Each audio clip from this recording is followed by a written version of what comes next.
Catch the spirit of the game, the Hastings Sodbusters. So proud of the guys, just kept clawing, kept fighting back, and I'm beyond proud of them. He sends a high fly ball to deep right center field. No one's going to catch that. It is going way back, and that is out of here for a home run. Luke Cossey, a monster shot, clears the 405 sign. Our first home run at Duncan Field since 2023. Touch 'em all, Luke Cossey. Our fans recognize that, and they know that it's a family atmosphere at our place, and that's what we like. One run will score. Here comes a second run home. Johnston digging for third. He slides in, and the Sodbusters have a 3-0 lead as Weston Johnston scorches one over the head of Jake Daly. All the credit to the guys in the dugout playing really, really hard, keeping it simple, throwing strikes on the mound, going right at kids, and then just keep it simple up at the plate. And all the credit to the guys for just busting their butts night in, night out. Catch the spirit of the game, the Hastings Sodbusters. Mission accomplished in the first of a 10-game homestand. Hastings struggled offensively early, but pulled away for a 9-3 win over the Nebraska Prospects. Hastings didn't have a base hit out of the infield until the 7th inning, but had a 5-3 lead at the time.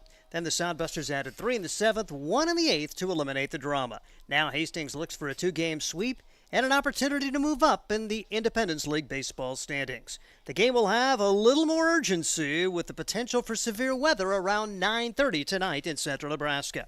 Sodbusters look to beat the Prospects and the Storms this evening. I'm Steve Stein. Our producer is Mason Hinrichs. When we come back, Ryan Valenta will have our latest Sodbuster Spotlight with pitcher Braden Cork. We'll have the starting lineups and much more as we approach a 6:35 first pitch. This is Sodbuster Baseball. Hi, I'm a baseball umpire. My job can get pretty stressful. I have to keep my eyes open at all times, and if I don't make the right call, people boo me. So to relax, I visit a Nebraska lottery retailer like this one and buy some scratch tickets. It always calms me down. Hey, you cut in line. I did not. All right, you're out of here. Hey, he didn't cut. All right, you're out of here. I feel better already. The Nebraska Lottery. Top prize odds vary by game.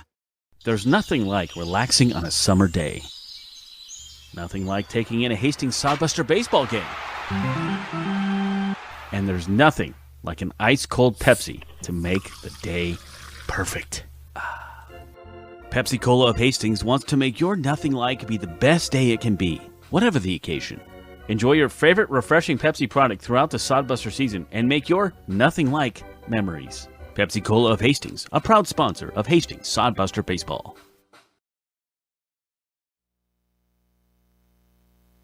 Our next episode of the Sodbusters Spotlight is with one of the returners who is back for some more fun with the Hastings Sodbusters this summer. I'm Ryan Valenta, joined alongside Braden Cork, one of the relievers and starters. He comes out of the bullpen. He'll make some starts here and back for another season with the Hastings Sodbusters. Braden, good to have you back. Didn't get you right away at the start of the season, but you did eventually make your way back to the Sodbusters. What drew you back? And I know you were a huge part of the bullpen, the rotation last year. Is there any question that you might come back this year? Yeah, so at the start of the summer, I had an opportunity to go play with the Wilmer Stingers up in the Northwoods League. I was just on a temp contract there, and then when my time was up, figured might as well come back. I loved it here, glad to be here, and just have some fun playing summer ball with the Busters. Let's talk about that Northwoods League experience. It's a prestigious league, and a lot of Division I college players I know are playing up there too. What kind of an experience was that like? How did you play? And talk about that overall experience. Yeah, it was great. Great group of guys up there. Great competition. I pitched pretty well up there. Other than my last outing, kind of struggled a little bit, but as a whole, great experience. Pitched pretty well, and it was just really fun up there. So yeah. All right, and last time we talked to you, you were at Northeast Community College up in Norfolk and doing some very nice things for the Sodbusters last summer and for them in the spring as well. Talk about, are you still with Northeast Community College, or do you have your next stop planned after your second year there? So I was a sophomore last year, and so I got to find a new spot next year. And I just recently committed to Washburn University in Topeka, Kansas, so I'm looking forward to that. Very good. Well, congratulations on that. Was the Washburn your only call or your only opportunity you had, or did you have other places that you were prospectively thinking about too? I had some other schools, but talking to Washburn, just everything there just felt right. And I have some teammates going there too, so that also kind of helped play a factor in it. So. Talking with Braden Cork, one of the pitchers for the Hastings Sodbusters, and like we mentioned, you were the innings leader guy last year. You did pretty much everything on the mound, and you've done a little bit of everything too. You've started, you've relieved too. Talk about where you're most comfortable and what your goal is here for the Sodbusters this summer.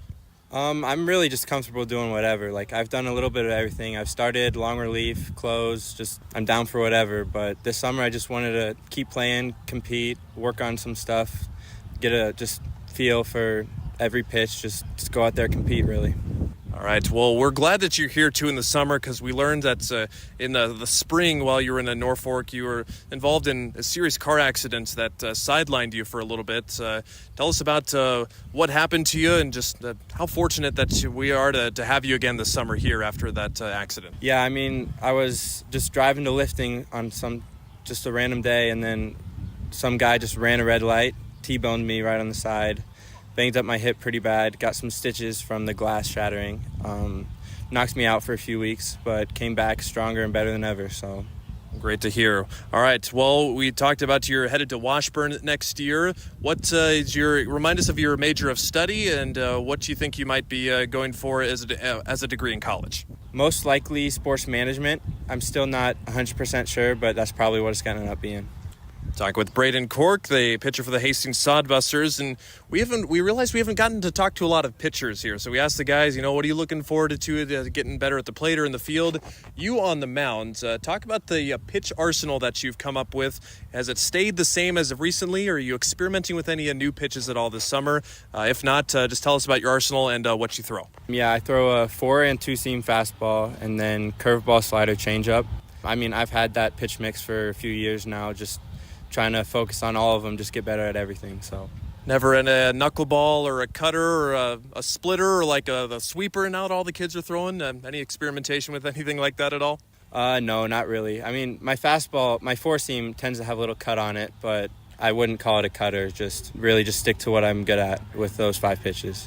All right. How about for the major leagues or maybe college baseball, do you have any players or teams that you're fond of and that you've kept a close eye on this spring or summer? If I had to choose a team, it would be the Giants, but I don't really follow them too much. I'm more of follow the players that I like.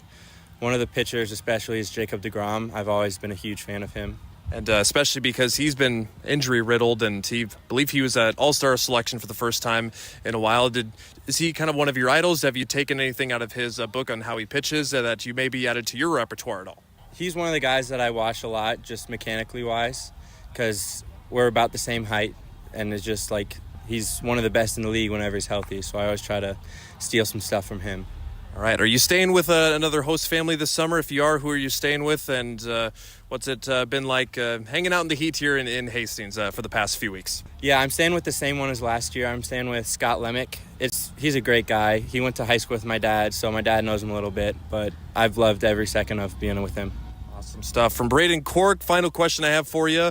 When you're not here at Duncan Field, which you're going to be here 11 out of the next 12 days for a long stretch of home games, what kind of hobbies have you guys been doing as a team this summer? I'm a big golf guy. Love to go golfing.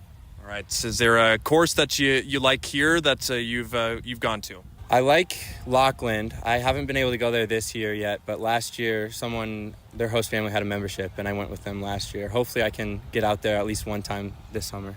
And how is your golf game? Or do you have a handicap? Do you keep kind of track of that stuff? And who's maybe the best golfer on the team, if you know that much? I don't keep a handicap. I'm not quite near good enough for that yet. I can hit the ball straight, just not very consistently. But the best golfer on the team that I've played with is probably Zane. So that's Zane Wilson? Yep.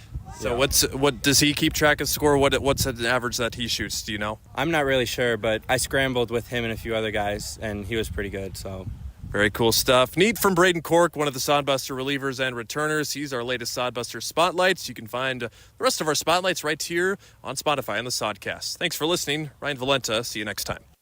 Hastings Sodbusters baseball's in full swing, bringing you another fun-filled summer of high-level collegiate woodbat baseball at historic Duncan Field. A great way to spend a summer evening with your families at a Sodbusters baseball game. Go online to HastingsSodbusters.com for their home game schedule or to purchase tickets. Hastings Sodbusters Baseball. It's a hit. Got the spirit of the game. The Hastings Sodbusters. Let's face it, we move our bodies around a lot. And sometimes things happen. A tweak, twist, pull, strain, ache, or pain. At Fisk Chiropractic and Sports Care, their goal is to restore your mobility, keep you moving, and ensure your rehabilitation is effective, efficient, and stress-free. Do you suffer from headaches and neck pain, lower back or sciatica? Call Fisk Chiropractic and Sports Care today. Start to discover wellness through chiropractic care. Fisk Chiropractic Sports Clinic.com. Start feeling better now. Welcome back to Duncan Field, the Hastings Sodbusters, the Nebraska Prospects, the second of a two-game series. 10 more games in this homestand as 11 to close out the home schedule before going to Oahe, the final two games of the regular season. And Hastings right in the hunt for the second half title. They're right in the hunt even though they're in last place in the standings. That's how tight it is from 8-3 in first place to 6-4 in last place. That's the separation between first and last of the five teams who will qualify for the playoffs. So the Hastings Sodbusters and the Nebraska Prospects get set to go. And Ryan Valenta for the Sodbusters can't really be paying attention to other scoreboards. Just come out and do what you can do. And what they could do today is win their second straight home game here against this Prospect squad. Yeah, during this long stretch of home games in a row, you have to have a short memory. It's a new game every night. Don't get too hung up on what happened last night, especially if it didn't turn out in your favor, which fortunately it did last night. Just got to keep going, keep your head down, and play some good baseball every night in a row. But for the Sodbusters, what a way to win it last night. We thought that's, well, it might be a tough day at the ballpark, especially for the offense that struggled in the for middle parts of the innings. They had that 3-run second inning, then didn't really get much against the Prospect starter. They finally got to him out in the 6th inning and then tacked the bullpen later. A really wacky game where the Prospects out hit Hastings. Hastings had some had a potential call go their way, which I know you and I were down there last night, and we got the official ruling on it that one a ball out of play call that went in the dugout was actually a judgment call, so we were wrong. We thought it was it might have been an incorrect call, and then, of course, that ball, that bunt, that was a missign by Jackson Crane, the ground ball that hit the second base bag. There were just perfectly placed things last night for the Sodbusters. Good to see some things finally going in the way of them, but you got to keep the momentum going tonight. And like we said, lots of games in lots of days. Got to take it one game at a time. And the Sodbusters coming in at 22-16, 6-4 in the second half. They're 15-6 now at Duncan Field, and 7-6, by the way, in the green uniforms that they'll be sporting today. The Nebraska Prospects committed 7-18. They're 2-5 in second half standings. The Sodbusters have won every game so far against the Prospects. 7-1 on June 5th. They took a 7-0 win on June 20th, and then yesterday's 9-3 victory, a game which the Sodbusters didn't have a base hit out of the infield the first 6 innings, but still managed to score 5 runs. They led 5-3 at the time, and you don't want to say that the Prospects conceded, but they did just throw a couple of position players down the stretch, and Hastings able to put up 3 in the 7th, 1 in the 8th. Then they go on to a 9-3 victory despite being out hit 11-8 in the contest. Take a look at the starting lineups in advance of today's matchup at historic Duncan Field. First of all, for the Hastings Sodbusters, they'll go with Jackson Crane leading off and playing right field. It's Drew Vega at second base, batting second. Brady Alexander is in center field and bats third. Cale Jensen, the left fielder, bats fourth. Weston Johnston is behind the plate. He's batting fifth. Batting sixth and playing third base, Tyler Welch. Batting seventh and playing first is Zane Wilson. The shortstop, Chase Miller, bats eighth. And batting ninth, the designated hitter, Joey Hecker. Ethan Marshall gets the start for the Sodbusters. Once again for Hastings, it's Crane, Vega, Alexander, Jensen, Johnston, Welch, Wilson, Miller, Hecker, with Marshall on the mound. For the Nebraska Prospects, they go with Paul Schuyler, the DH. Kobe Hatcher is in left field. Jacob Perrin in right. Mike Valdivia is the shortstop. Aiden Martin at first base. Corey Kozad, the catcher. Cody Cizik is at third base. Isaac Borges is the center fielder. Jake Smolinski is at second base. And the pitcher is Jackson Cahoy as we take you down to the field for the singing of our national anthem. Oh, say, can you see by the dawn's early light what so proudly we hailed at the twilight's last gleaming, whose broad stripes and bright stars through the perilous fight o'er the ramparts we watched were so gallantly streaming, and the rocket's red glare, the bombs bursting in air, gave proof through the night that our flag was still there. Oh, say does that star-spangled banner yet wave o'er the land of the free and the home of the brave? Thank you, Carter Pursley. Great rendition, Carter Pursley, an Aurora guy, with the singing of our national anthem in advance of today's matchup between the Sodbusters and the Prospects.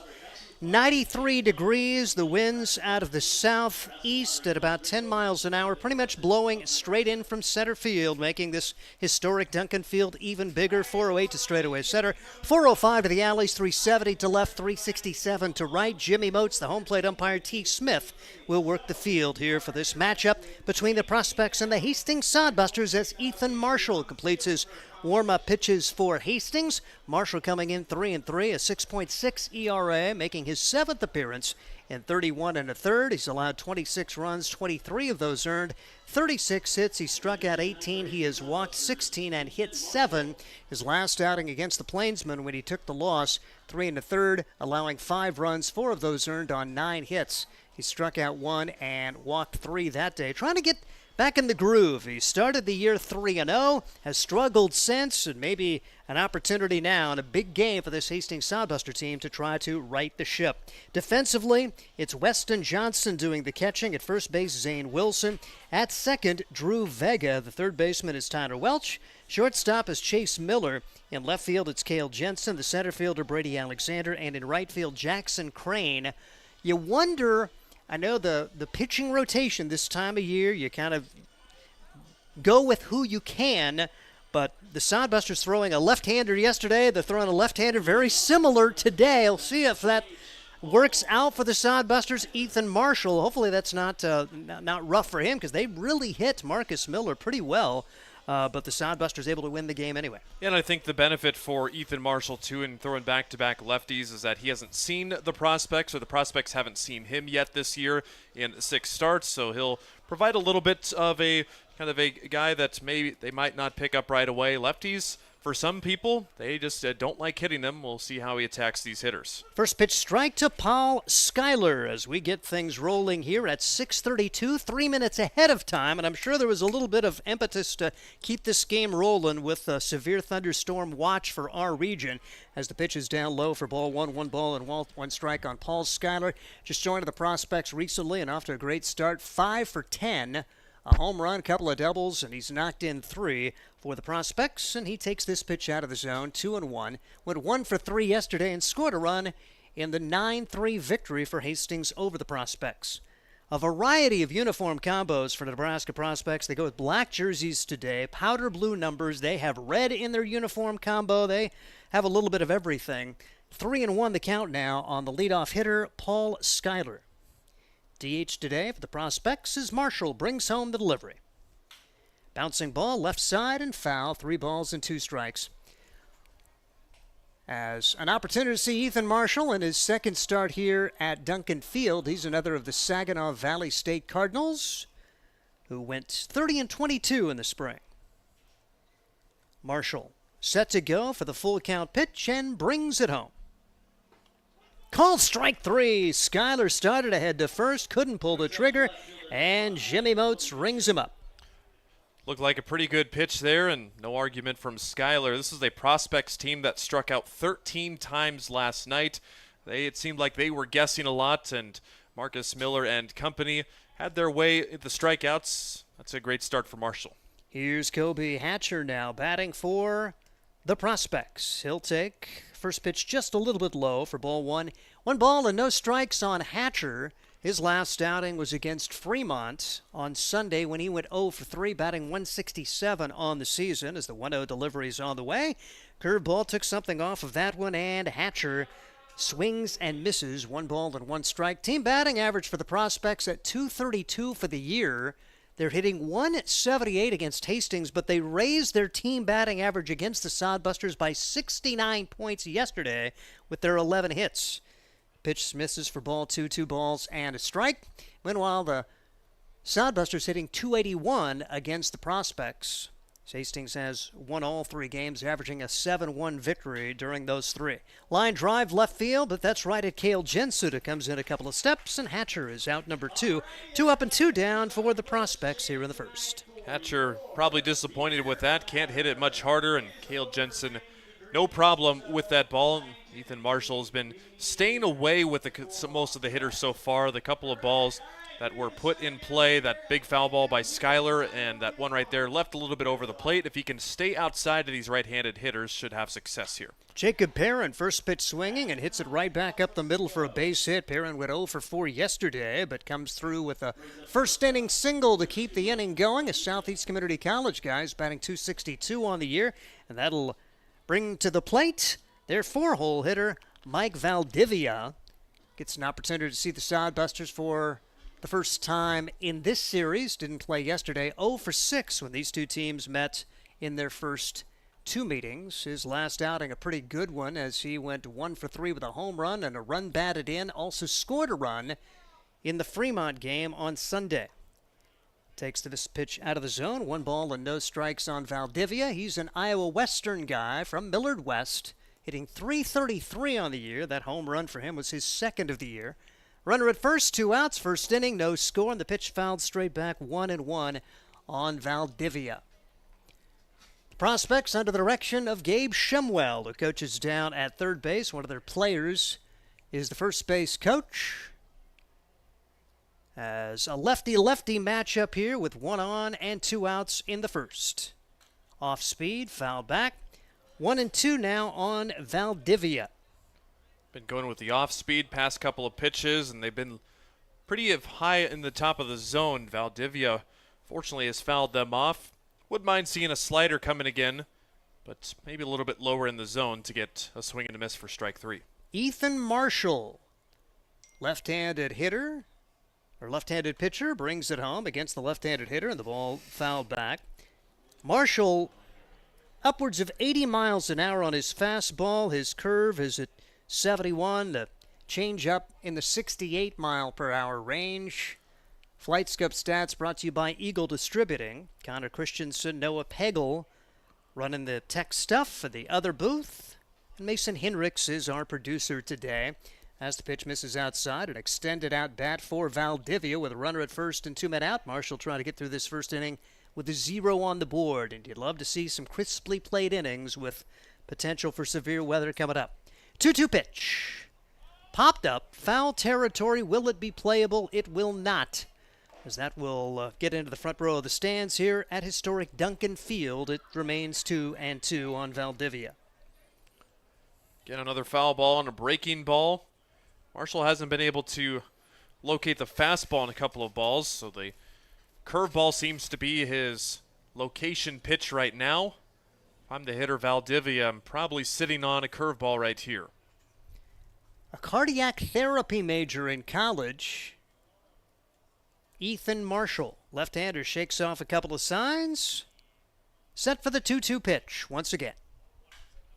This one put in play and carrying pretty well. The center fielder is going to go back and will not get there. Valdivia, extra bases. He hits the second base bag. Will stop there. It's an RBI double as Perrin scores all the way from first. And the back-to-back base hits put the Prospects on the board here in the top half of inning number 1. Yep, and that was the curveball right there, just like I mentioned. This was pretty much right over the plates. Valdivia was obviously looking for that right there, and the slicing action on that fly ball, Brady Alexander, didn't have a good read on it. Even if he does have a good read on it, it's not sure he's getting there, and that one was hit pretty hard, 96 off the bat. Here's Aiden Martin, first baseman for the Prospects, as they own a 1-0 lead. And this curveball right over the heart of the plate for strike one. Martin out of Ellsworth Community College, batting .412 for the summer. 21 out of 51, couple of doubles, 11 runs batted in, 6 runs scored. Has a multi-hit game in the 3 contests. He has a 2-for-4 game. That was the first meeting in early June. Runner goes, pitch foul back. And probably a fortunate thing, Valdivia pretty well had third base stolen. It's now no balls and 2 strikes on Aiden Martin. Yeah, and that pitch looked like it might have been a little bit up, too. If Martin does see his teammate running out of his peripheral vision, got to know to let that one go by and get your teammate a free 90 feet. 0-2, 2 outs, getting to 2 strikes again here, trying to get this third out. He gave up the RBI double to Valdivia, who stands at second base. And this pitch is hit to the right side. Fielded on one up by Drew Vega. He will throw to first in time. Prospects settle for 1 run on 2 hits. They leave a man. We head to the bottom half of inning number 1. It's Nebraska 1, Hastings coming up, and this is Sodbuster Baseball. At Hastings College, we celebrate all the ways you shine. From more than 20 athletic teams to band, choir, theater, and art, plus esports, creative writing, speech, and media. Join in to earn a scholarship and find your people, the friends you'll hang out and have fun with. It's what makes Hastings great. So check out Hastings College, where your experience matters, in the classroom and in the activities you love to do. Visit us at hastings.edu. Core CPAs is your locally owned, full-service accounting firm. Our team of professionals have years of accounting experience and focus on building in-depth relationships with our clients. Our comprehensive and customized solutions are tailored to your specific needs. We pride ourselves in our commitment to integrity, objectivity, and professionalism. At Core CPAs, we provide tax services, payroll, bookkeeping, assurance and financial reporting, and much more. Visit our website at corecpas.us.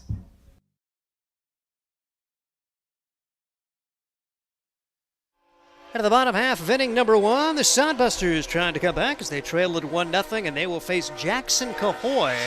Cahoy making his second appearance. His first one was darn good. 6 innings, no runs, 4 hits, struck out 6, walked 2, was the winning pitcher against Fremont back on June 22nd. And he wears number 22. I'm not sure if that's their designated pitcher number. It was J.D. Moffitt wearing 22 yesterday. No, it's not the same guy. Moffitt had a pretty good start and just had some bad luck, and the Sodbusters will see what they can get done with Jackson Cahoy, who plays his college ball at Southeast Community College. He's a Millard West graduate, and he's backed up by his catcher, Corey Kozad. Playing first base, it'll be Aiden Martin at second, Jake Splominski at third base. It is going to be Cody Cizik. The shortstop is Mike Valdivia. In left field, Kobe Hatcher. Center fielder is Isaac Borges. And in right field, Jacob Perrin, as the Nebraska Prospects and the Hastings Sodbusters scheduled 9-inning game here in the Independence League. Other action, the Bison playing at Fremont again. Spearfish and Casper in a big series on this Tuesday. Yesterday, it was Oahe knocking off Casper 7-5, and Fremont took care of the Bison 10-0. Sodbusters get their first experience against the Bison beginning tomorrow. They have scuffled coming out of the gate 0-11 as they'll make the trip to Hastings after their game in Fremont today.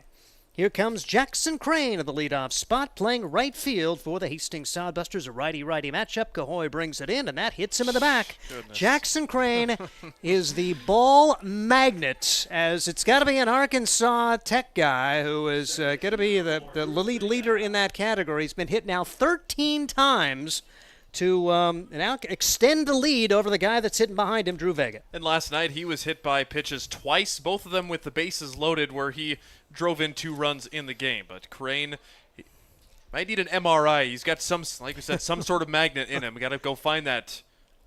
And somewhere Sawyer Duddleston is smiling, the former Sodbuster and Arkansas Tech guy who just owned that category in his couple of years with the Sodbusters. Vega, first pitch swinging, hammers it foul. Good swing there for Drew Vega. 223, a couple of doubles, 20 runs batted in, 20 runs scored, and leads the team in stolen bases with 15. Had a 1-for-5 day yesterday. Had 2 runs batted in on an infield single. It was a weird game. Sodbusters won it 9-3. Crane leads away. And the pitch. Hard hit, and off the glove of the shortstop and into left field for a base hit. Sodbusters going to try to go first to third. Here comes the throw way off line. Runners will be at second and third as Drew Vega with a solid single. I thought Valdivia was going to climb the fence and get it, and I think it ticked off his glove. It'll be a single advancing to second on the throw for Vega. Crane all the way to third, and the Sodbusters will have runners at second and third and nobody out. Yeah, that very well might have ticked off of Valdivia. Did get pretty solidly into left field. Crane actually hesitated a little bit around second. I was thinking to myself, you've got third easily, young man. Get going.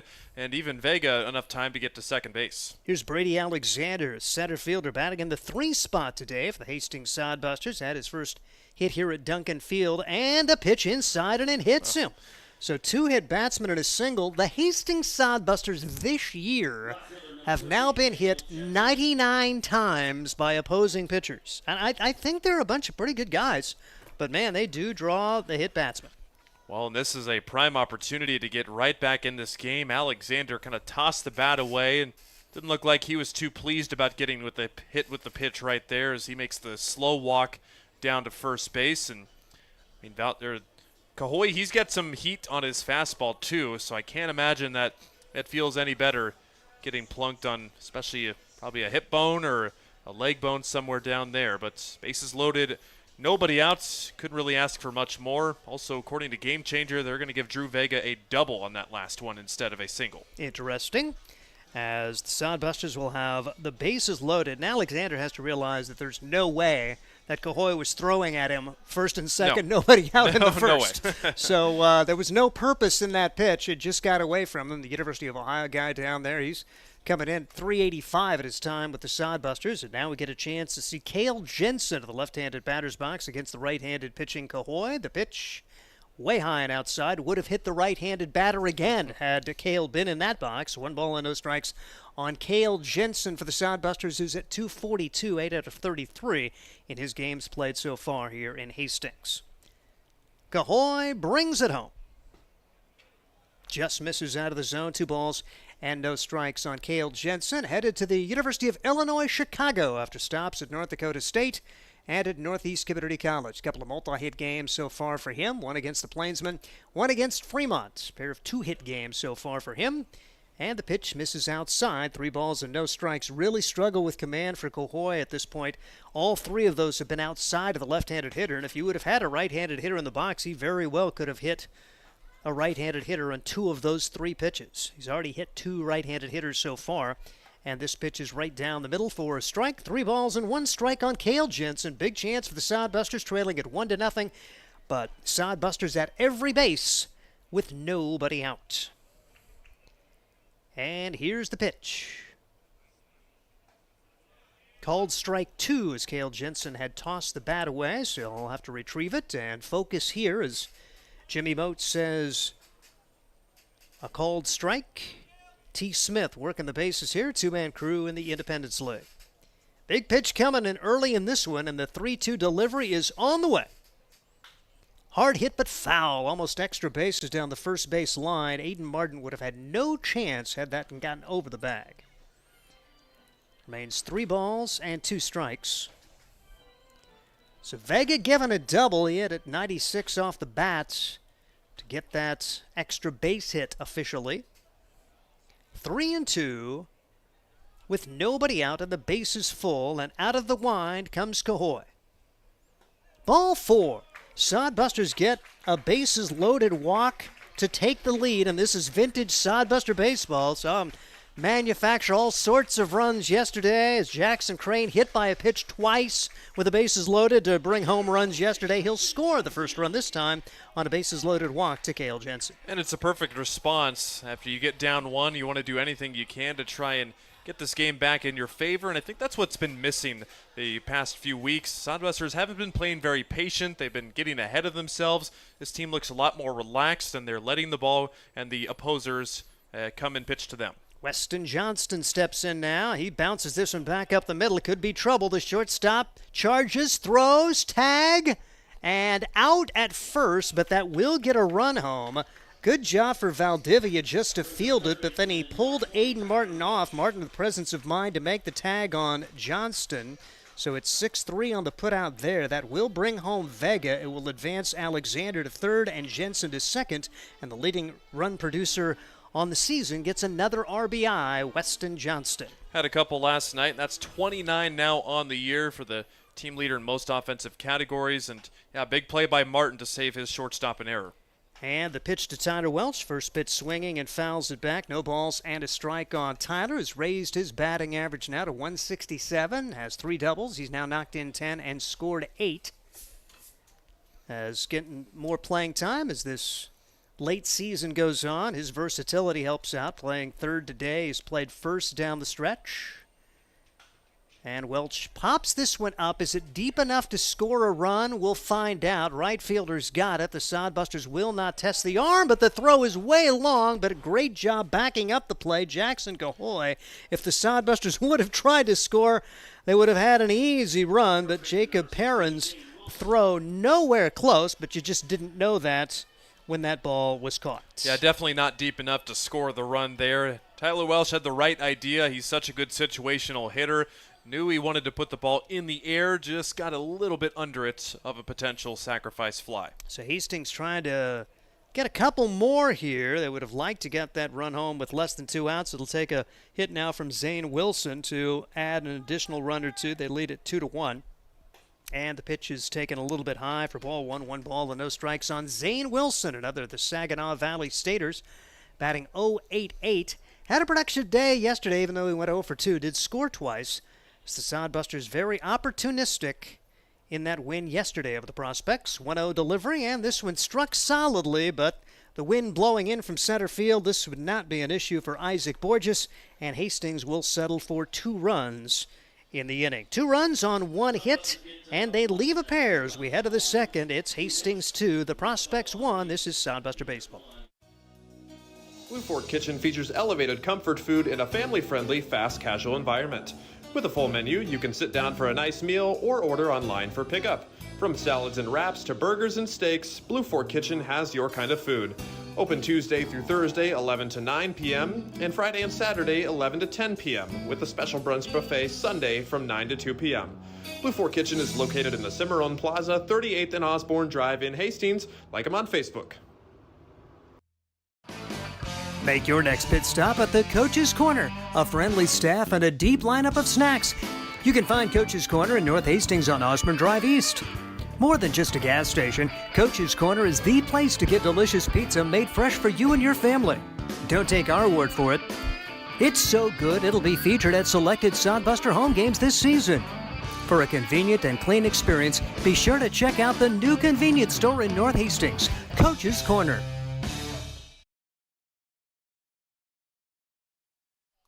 Out of the second inning, we were hoping for a crisply played game with a severe thunderstorm watch. Well, 3 runs on the board in the first inning, and the Sodbusters able to come back and get 2 as we see a combined 35 pitches thrown in that first inning.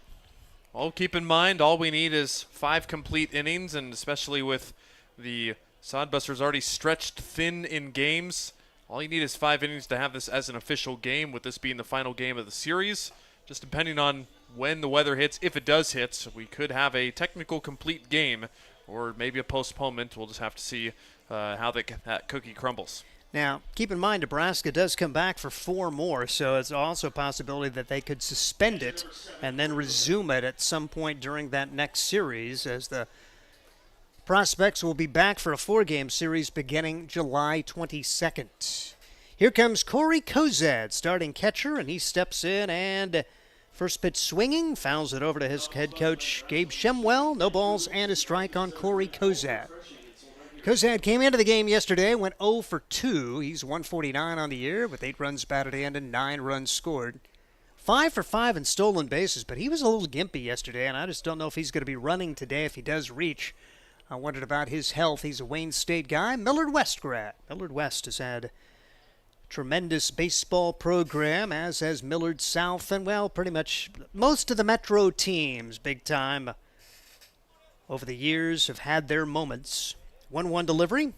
This one rifled into right field, and no problem there for Jackson Crane. 1 up, 1 down here in the second. Hit it pretty hard, just right at somebody. Kozad let that ball travel pretty deep into the strike zone, but he will be unrewarded for his hard contact. Here's Cody Cizik. He's a Papillion La Vista South graduate, another school in the Metro that's had their moments. He's going to Northwestern Iowa. Starting third baseman as he stands in the right-handed box, and Marshall puts a first pitch strike right across. Cody Cizik, 186, does have a home run. He's knocked in 5. He's scored 8 times. A candidate to pitch sometime against the Sodbusters as well, as the pitch right there for strike 2. Ethan Marshall jumping on top of Cizik with a couple of quick strikes. Cizik has thrown 18 innings for the Prospects. That one a little bit outside. Good spot there, and the count goes to 1 ball and 2 strikes on Cody Cizik. Top half of the second inning, 2-1. Hastings on top. Off speed, nowhere close. Now it's 2 balls and 2 strikes. Much like yesterday, Sodbusters 2 runs, 1 hit. Prospects 1 run, 2 hits. Prospects had 5 straight innings where they had 2 hits, but just unable to get the big hit to get runs across. 2-2 pitch just a little bit outside. 3 balls and 2 strikes. So the Sodbusters dodged all sorts of bullets while taking advantage of minimal opportunities to score 5 runs.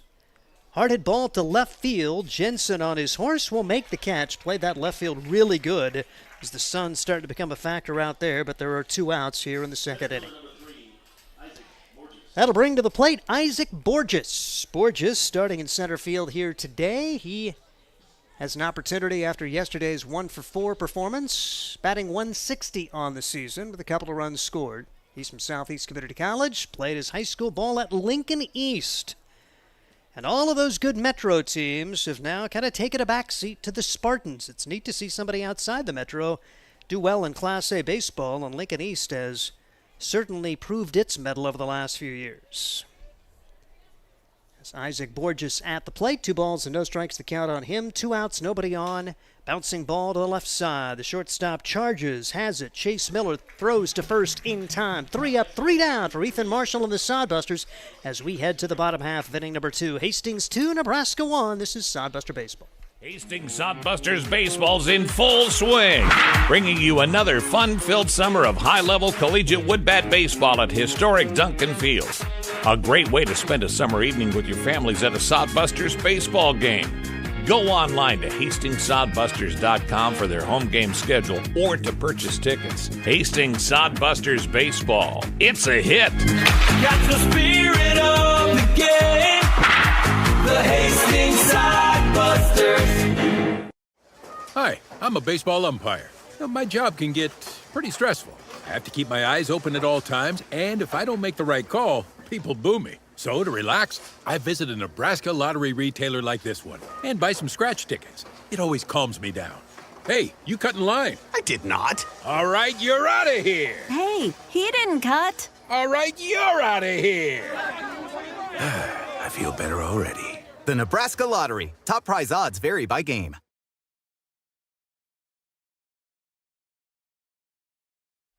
At the bottom half of inning number 2, the Hastings Sodbusters own a 2-1 lead over the Nebraska Prospects. It'll be Jackson Cohoy out for his second inning of work. He was his own worst enemy, hit 2 and walked 1, and only allowed 1 hit, but Hastings able to get 2 runs on the board on the RBI bases loaded walk and the RBI ground out from Jensen and Johnston, respectively. They will bat their 8, 9, and 1 hitters here in the second. After today, Hastings will continue the homestand, 11 games total, 3 against the Bison, 2 against Fremont, then 4 more against Nebraska. That'll close their home schedule Then it'll be off to Oahe up in Pierre for the regular season finale. And right now, Oahe 10-5, Hastings 6-4. That could be a huge two-game series, particularly after the Zap took 2 of 3 against Hastings in that most recent road trip in which Hastings went 2-2. Cahoy set to go against Chase Miller to open the second, and the first pitch on the way.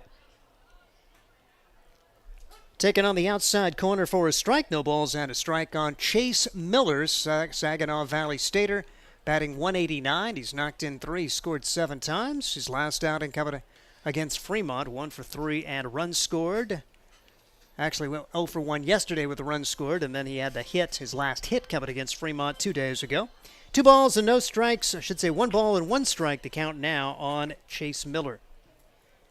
It's the Sodbusters and the Prospects battling it out. And the delivery popped up. Foul territory, out of play. It'll be 1 ball and 2 strikes on Chase Miller. An accounting major. It's from Walkerton, Indiana. Went to John Glenn High School. Saginaw Valley State, another successful spring. Last year, in 2024, they went to a NCAA Division II Super Regional this past year. Still pretty good, 30-22. 1-2 pitch on the way, and that pitch is down low. 2-2 on Chase Miller. Joey Hecker waits on deck for the Hastings Sodbusters. First man to bat here in the bottom of the second with Hastings on top, 2-1 on a warm and windy day in Hastings. Pitch bounced to the left side. The shortstop's got it. The set, the throw to first, and that's in time by a step. Valdivia over to Aiden Martin. There's 1 out here in the second. Just got enough on that throw. Surprised to see Valdivia kind of stop and collect himself, then throw it over instead of throwing on the run with Miller's speed. And had enough juice on it to get the out. Pretty nice play by the shortstop. Had a near scary moment there. Joey Hecker just taking a warm-up swing. Corey Kozad was making his way back behind home plate and had to duck out of the way. Had a big smile on his face. There's certainly no maliciousness there. Kozad almost got caught in the wrong spot. He didn't even have his helmet on yet as Hecker fouls the pitch away. No balls and a strike on Joey Hecker. Washington State guys from Pullman, Washington, coming down to get some college-level pitching here before heading back home. 3 out of 10 so far, limited playing time, a run scored. He's also stolen a base. 6 games played heading into today. 0-1 delivery is outside, 1 ball and 1 strike. Batting in the number 9 spot. More recent high school grads on this year's team than any other Sodbuster team I remember, but they all can pretty well play. It's been fun getting to know some of these guys. Some of them have already gone home and are getting ready for the next college trip. Their college experience, I should say, for the first time. Swing and a miss, 1-2 on Joey Hecker. Righty-lefty matchup as Jackson Cahoy trying to settle the ship after he gave up 2 runs on just 1 hit in the first. Pitch a little bit low, 2-2 now on Hecker. We'll hear from another one of those recent high school grads as part of our Sodbusters Spotlights. During the course of this week, Austin Raines will be featured, a guy from Galveston, Texas, who's going to be headed to Dodge City Community College down in Kansas. Hard hit ball into right field for a base hit. Could be 2. Hecker around first. He's on his way to second. Here comes the throw. It's a stand-up double for Joey Hecker with 1 out. And Hecker in scoring position with the top of the order coming up. Put a good swing on that to right field. First double of the year for Joey Hecker, and that's hit number 4 for him in his limited playing time. That's a great start to this second inning, especially with your top of the order coming up. Jackson Crane hit by a pitch and scored the first Sodbuster run as Jackson leading the team in that category, pulling away from Drew Vega now. Vega need to step in a couple to catch up. This pitch on the outside corner for a strike. No balls and a strike on Jackson Crane. As the Band-Aid Award going to the top hit batsman on the Hastings Sodbusters. 0-1 delivery on the way. Taken outside. And it's 1 ball and 1 strike on Jackson Crane. He went to Arkansas State Mountain Home in the spring. He's going to be going back to Arkansas Tech, where he transferred from. Wanted to get some playing time and did so. Played 26 games in the spring for Arkansas State Mountain home. 1-1 delivery on the way, and Crane pops this up into short left field. The shortstop Valdivia is underneath it, and it comes all the way back into the brown part of the turf, so technically on the infield. It's a pop-up to the shortstop and 2 outs, and Drew Vega tries to salvage the inning, see if he can put one into the outfield and bring home Joey Hecker. Vega, his first time up, had the single. He had the first hit for the Hastings Sodbusters. Looking for a multi-hit game here early on. He's got 6 for the year, including a 4-hit game way back on May 25th. First pitch to Vega. A little bit low for ball 1. 1 ball and no strikes on Drew Vega. As multi-sport standout in high school, exercise science major in college, maybe wants to own his own business someday. Runner at second leads away. A long look back there for Cahoy, and the 1-0 delivery. On the outside corner for a strike, 1-1 on Vega. 2 outs, 1 on. The 1-out double from Joey Hecker, giving the Sodbusters an opportunity after a 1-2-3 top half for the Prospects. They scored their run in the first on an RBI double from Valdivia. A 1-1 pitch. Cahoy taking a long time and will bring it home. Way outside, and that will get by Cozad and back to the screen and on to third base now. Joey Hecker in the count, Vega's way at 2-1. Hastings Sodbusters looking to go 7 games over 500. Their highest mark was 9 games over 500, 5 different times this season. They are 9 games over 500 here at Duncan Field at 15-6, a team batting average of .258. At home, they're hitting .262. Have pitched it much better here. This is a much more pitcher-friendly ballpark. 2-1 delivery. Right there for a strike. 2 balls and 2 strikes. A team ERA of 2.56 at Duncan Field. 4.97 away from this spacious park. 408 to center, 405 to the alleys, 370 down the left field line, 367 to right. And the wind blowing in, making this field even bigger on a day like today. 2-2 with 2 outs. 2-1 lead for the Sodbusters, and the pitch way outside. 3-2 now on Drew Vega. Vega seems to be back in his zone, not swinging at many bad pitches, very patient up there. And the epitome of a guy who bats toward the top of the order. He was pretty much the everyday leadoff hitter last summer, has been locked in at the number 2 spot much of this season. 3-2 with 2 outs. Cahoy brings it home. Fouled away. One thing that made him really fun at the top of the order was things like that. Just kept fouling pitches off and being a pest. Playing that role here with a runner at third and 2 men out. Hoping that Cahoy maybe unleashes another wild one. He's been in and out of the zone, and get that run home from third base any way you can. Hecker, after the 1-out double, stands at third.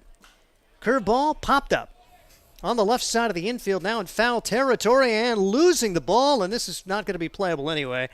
And I feel your pain, Cody Cizik. It got up in the sun, and he had no chance. And I don't know if Valdivia got a good look at the shortstop either. It ended up in the netting over behind the Sodbuster dugout.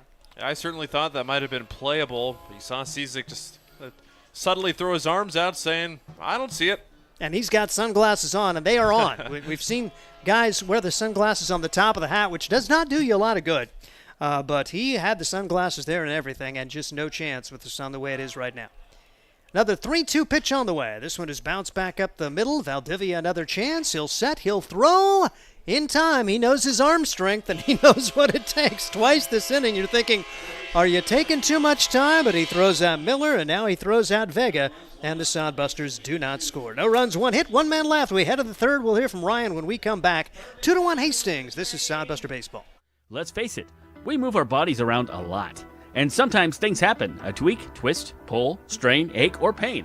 At Fisk Chiropractic and Sports Care, their goal is to restore your mobility, keep you moving, and ensure your rehabilitation is effective, efficient, and stress-free.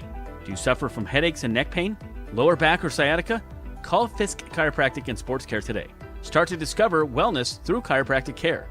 FiskChiropracticSportsClinic.com. Start feeling better now. There's nothing like relaxing on a summer day. Nothing like taking in a Hastings Sodbuster baseball game. And there's nothing like an ice-cold Pepsi to make the day perfect. Pepsi Cola of Hastings wants to make your nothing like be the best day it can be, whatever the occasion. Enjoy your favorite refreshing Pepsi product throughout the Sodbuster season and make your nothing like memories. Pepsi Cola of Hastings, a proud sponsor of Hastings Sodbuster Baseball. We head to the third inning at Duncan Field. Hastings leads the Prospects 2-1, and here is Ryan Valenta. Thank you, Steve. We are still at a 2-1 game after neither side can put across a run in the second inning. Sodbusters with a good chance. Prospects didn't have the best chance in the second inning. Ethan Marshall gets the ball back from his infield, set to start his third inning of work, and he'll go up against the 9-1-2 hitters, Jake Smolinski. He is set to start things off. Smolinski appeared in last night's game, but not on the field. He came in and threw in relief in last night's loss to the Sodbusters. 9-3 was that score, but Smolinski at the dish this year. Out of Gretna, one of the Southeast Community College guys, a .238 average in 15 games. A called strike on the outside corner by Jimmy Moats. Good to see Mr. Moats up here. Swing and a miss into the foul tip, actually into the mid of Johnston. Jimmy's the head basketball coach for the Norris boys basketball team out in southeast Nebraska. So he's made a trip here up to Hastings tonight. There's a grounder on a couple of hops to second base. Drew Vega throws out Smolinski in time. 4-3 on the putout to start off the third inning. Yeah, that Norris basketball team, they have been at least the top couple of seeds in the state tournament past couple of years. And if you're a high school basketball fan, you especially remember the 2025 state tournament when Pius X was about to upset Norris, and then a three-quarter shot at the buzzer to win the game for the Norris Titans. Probably one of the greatest shots to go down in Nebraska high school basketball history. So Mr. Moats behind the plates, and at the dish, it's back to the top of the order in Paul Schuyler. Schuyler was caught looking on strikes one time through the order for the Prospects, a run on 2 hits. And Marshall on the mound. He's got 3 groundouts, 3 flyouts, and a strikeout. Schuyler the only strikeout today. Pitch downstairs. Counts 2 balls and 1 strike. Schuyler bat lead off in last night's game and had a hit in 5 trips. He also walked twice and grounded out twice. Fouled out of play. For the Prospects this year, the offense hasn't been horrible. If you've been watching us, especially last night, it's really just been the pitching staff that has let them down. You had a pretty courageous and decent start from J.D. Moffitt last night, and then Smolinski, one of the guys that came in relief, just didn't throw it very hard. The Sodbusters were all over him. It's been the pitching staff that has let down the Prospects, an 8.67 ERA as they come into tonight's game. They gave up 9 runs last night. Schuyler finding tough with a 2-2 count with 1 out and the bases empty in the third. That's a fly ball to left field. Cale Jensen, it's over his head, and that's going to roll almost all the way to the wall. Schuyler's got 2. Jensen gets it back in, heading towards third. The throw misses the initial cutoff man, and Schuyler is safe in with a wall ball triple with 1 out here in the third. That one, Jensen got a good read on it, just too hard off the bat. We'll check our flight scope to see exactly how hard that was off the bat, but Schuyler got all of that one. And for him, his 6th hit already this summer and his first triple. He now has 1 of each of extra base hit in just 5 games played this summer. So Marshall trying to find a way to get out of this inning with no damage done. They'll bring the infield in. Welsh, Miller, Vega, and Wilson. If a ground ball is hit to them, they'll try and throw out Schuyler at the plate. At the plate is Kobe Hatcher, the left fielder, and he flew out to left field. His first at bat in the first, way outside. It's 1 ball and 1 strike. Skyler 91 off the bat to burn left field, and that is into the teeth of the wind blowing in from center. I was going to guess a little bit more than that. He smoked that thing. Not close on the 1-1. 2 balls and 1 strike, and we're just using our behind the plate camera tonight. Our outfield camera is not in action tonight due to the potential of severe weather in the area. 2-1, nubbed foul. That gets into the Prospects dugout, but then rattles out. Fortunately, no bodies in the way of that foul ball. Prospects last night had 11 hits, just 3 through the first couple of innings here. But they had their second hit just a moment ago by Paul Schuyler. Kobe Hatcher 4 for 24 coming into tonight's game. The lefty delivers a 2-2 off the hands and out of play. Hatcher just a bit off target on that one. Marshall now up to 47 pitches, and he's trying to complete 3 innings of work.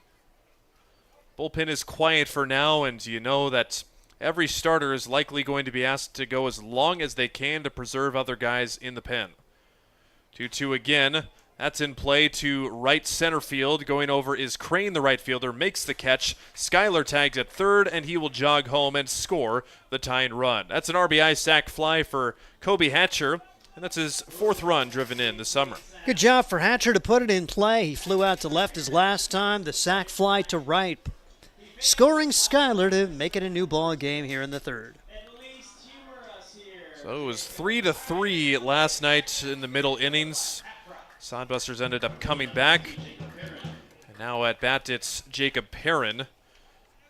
Not every day you see the beer batter bat in the 3-hole. Usually you pick on one of the guys lower in the lineup, but Jacob Perrin's certainly a candidate to strike out. He has whiffed 23 times this year, including twice last night against the Sodbusters. His first inning, I was about to say he got a hit in his first inning at bat, and now he gets hit. On that pitch inside, Perrin wears it, and he'll go to first. I'm thinking they need to include that. You either strike out or if you get hit. That that should be add more opportunities for discounted beer. Maybe just $1 off if they get hit. Okay. Because half off, guys, they'd just be thrown at them all the time. Sodbuster pitchers, they've done a pretty decent job at staying out of the hit by pitch column this year. That ball is sliced down in foul territory. Could it be playable for Welsh? It is. He makes the catch, and that's the final out of the inning. Mike Valdivia fouls out to third base. Tyler Welsh a full sprint down the deep Duncan Field foul area, and he does make the catch, but not before the Prospects tie it on a triple and a sacrifice fly. 1 hit, 1 left, 1 run. We're tied up at 2. We go to the bottom of the 3rd when we return on the Sodbusters YouTube network. Blue Fork Kitchen features elevated comfort food in a family-friendly, fast casual environment. With a full menu, you can sit down for a nice meal or order online for pickup. From salads and wraps to burgers and steaks, Blue Fork Kitchen has your kind of food. Open Tuesday through Thursday, 11 to 9 p.m., and Friday and Saturday, 11 to 10 p.m., with a special brunch buffet Sunday from 9 to 2 p.m. Blue Fork Kitchen is located in the Cimarron Plaza, 38th and Osborne Drive in Hastings. Like them on Facebook. At Hastings College, we celebrate all the ways you shine. From more than 20 athletic teams to band, choir, theater, and art, plus esports, creative writing, speech, and media. Join in to earn a scholarship and find your people, the friends you'll hang out and have fun with. It's what makes Hastings great. So check out Hastings College, where your experience matters, in the classroom and in the activities you love to do. Visit us at hastings.edu.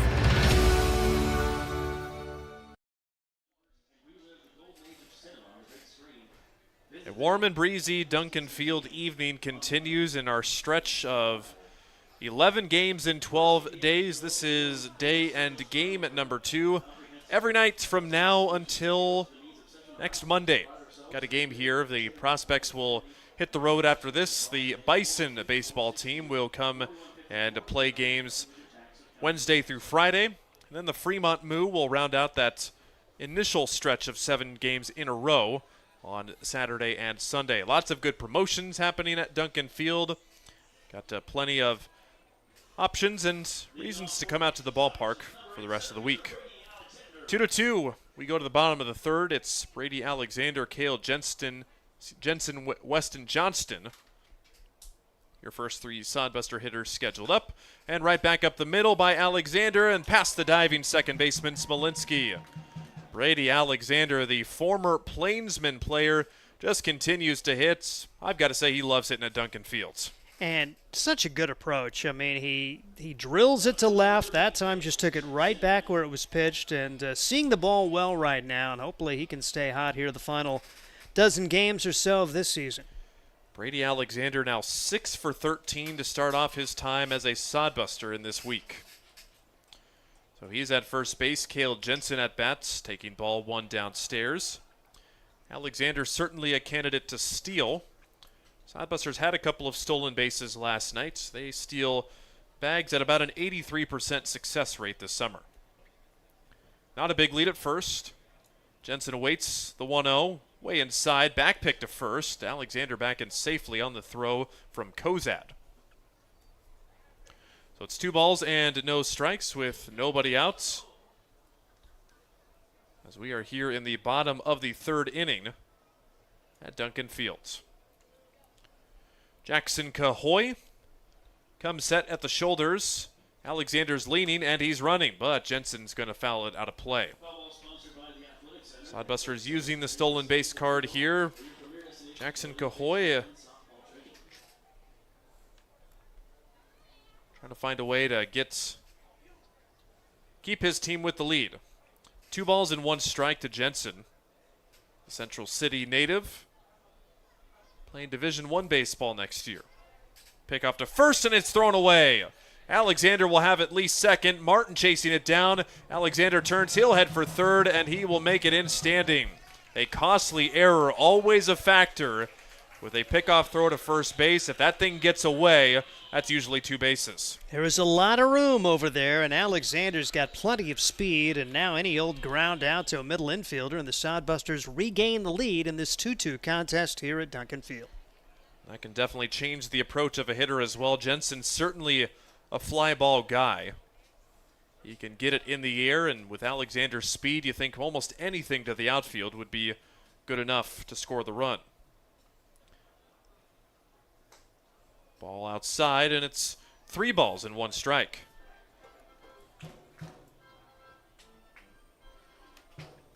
Cale Jensen joining the team a bit later than in past summers. Jensen back for his 3rd go with the Hastings Sodbusters. Hitter's count pitch from Cahoy to Jensen. Outside, ball 4. Jensen is patient and he works his 2nd walk of the ball game. This one will not drive in a run, but it'll get him on base to bring up Weston Johnston.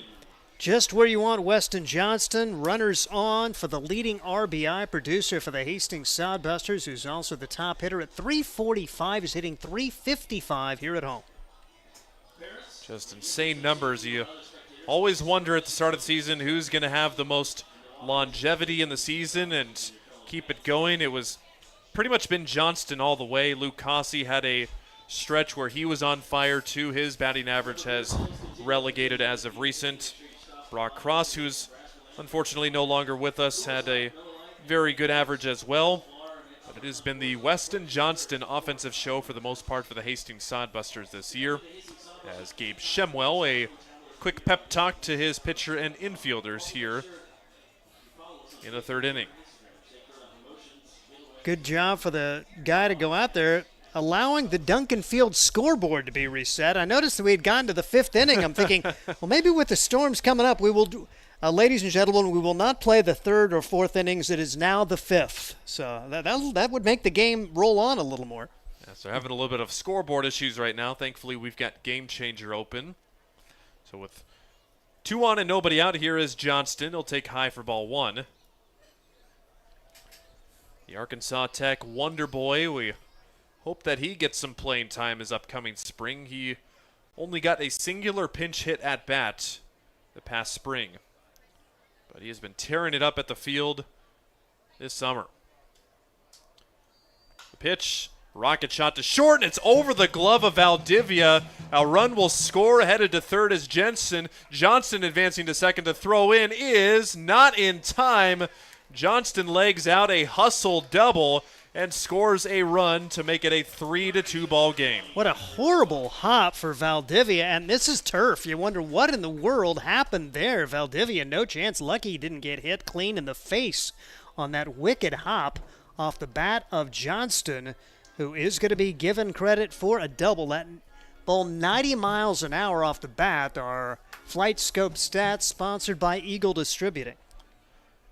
Yeah, that one looked like it did take a funny hop there, and Valdivia reacted late to it. Maybe the sun had something to do with it also. So an RBI double for Weston Johnston.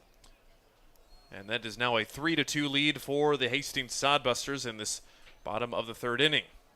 Like the response. You saw the Prospects score in the first. Sodbusters get 2 right back. Prospects score in the third. And Hastings 1 on the board with nobody out here in this third inning. It's gone single walk doubles so far in this game, and the Sodbusters already have their third double. That's grounded to third. The run will score. Low throw. What a pick at first by Aiden Martin. Tyler Welsh grounds out, but he'll get credit with an RBI as Jensen comes across to make it 4-2.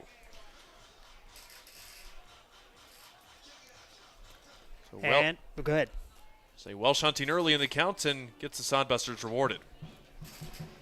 Unfortunately, unable to advance the runner from second, but still an opportunity here with the runner at second and only 1 man out. The Sodbusters with 2 on the board here in inning number 3. Sodbusters with 8 hits last night, all of them singles. They've now racked up a total of 4 hits, and 3 of them have been doubles. Here is Zane Wilson, just a bit outside for ball 1. 5th player to come to the plate this inning, Wilson 0 for 1. Flew out to center, back in the first to end that frame. Jackson Cahoy laboring in this third. It's been the odd-numbered innings that have given him trouble so far in a small sample size. Pitch called a strike on the outside corner, 2-1.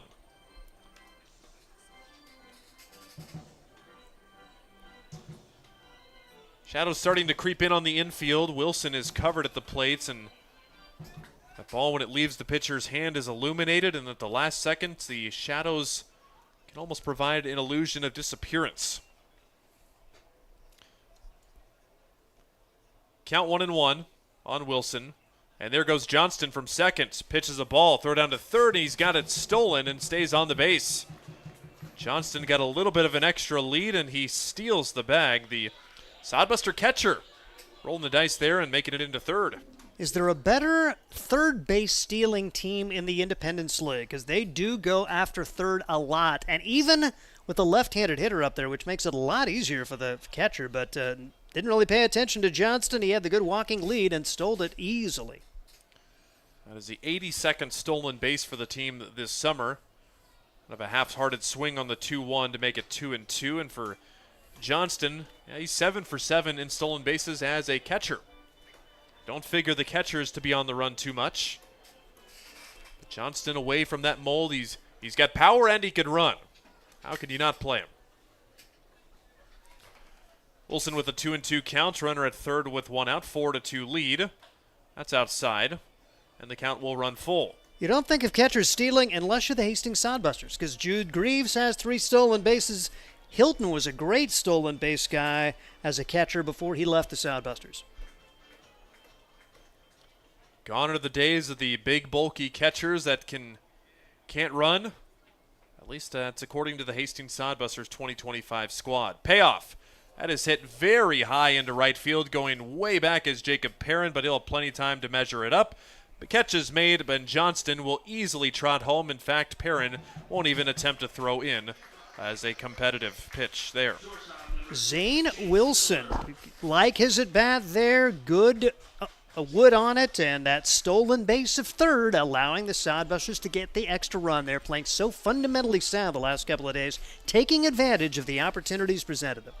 Wilson just his 3rd RBI of the summer in 15 games, but he will take that one there. So back-to-back RBIs for Welsh and Wilson without the benefit of a hit, and now time to reset. The base is empty with 2 outs. But crooked numbers again for the Sodbusters in this third inning. Chase Miller at the dish, taking strike one. Miller last night, he walked 3 times. One of them drove in a run. His other at-bat, he struck out. Tonight, he's grounded to short. High strike called, and quickly 0-2. First 3 were able to reach. The next 2 got out, but drove in runs. And just like Steve mentioned, playing very good fundamental baseball. Cahoy way ahead, 0-2. And misses high this time. Miller watches that one go by just a bit above the zone. Sodbusters in the Independence League this year, out of the 8 teams, they are 3rd in total run differential. That is currently where they sit in the standings as well. Pitch misses high. Sodbusters have outscored their opponents by a total of 36 runs this year, and get this, the first place Spearfish, they've outscored their opponents by 157 runs. Call them the Sasquatch for a reason. 2-2 with 2 outs, swing and a miss, went with the off-speed, Miller swings through it. That's a strikeout for Cahoy, his first of the night, and the Sodbusters strike for 3 more on a total of a couple hits and a couple of well-placed sacrifice hits as well. 5-2 your score. We're through 3. Be back with the 4th in a moment. Make your next pit stop at the Coach's Corner. A friendly staff and a deep lineup of snacks. You can find Coach's Corner in North Hastings on Osborne Drive East. More than just a gas station, Coach's Corner is the place to get delicious pizza made fresh for you and your family. Don't take our word for it. It's so good it'll be featured at selected Sodbuster home games this season. For a convenient and clean experience, be sure to check out the new convenience store in North Hastings, Coach's Corner. Core CPAs is your locally owned, full-service accounting firm. Our team of professionals have years of accounting experience and focus on building in-depth relationships with our clients. Our comprehensive and customized solutions are tailored to your specific needs. We pride ourselves in our commitment to integrity, objectivity, and professionalism. At Core CPAs, we provide tax services, payroll, bookkeeping, assurance and financial reporting, and much more. Visit our website at corecpas.us. We're back in the top of the 4th through 3 at Duncan Field. And teams scoring here in the odd-numbered innings. We'll see if that stays the case as we enter the 4th. Neither team was able to score in the 2nd. But now with 5-2 score, Ethan Marshall back out there. Gave up a run in the 3rd on a triple and a sacrifice fly, but he has now been staked to a 3-run lead. He's got the 5, 6, and 7 hitters coming up. Very fundamental hitting for the Hastings Sodbusters. Able to get the runs home each and every way. And we'll look for another clean inning for Marshall. As we mentioned, the bullpen, want to save it for as long as you can and get as many innings out of Marshall as you can as well. Also a scoring change as well. We've noticed that Game Changer they've changed that. It was a double by Weston Johnston. Instead, they're going to give an error on the shortstop on that rocket shot that bounced right over his head.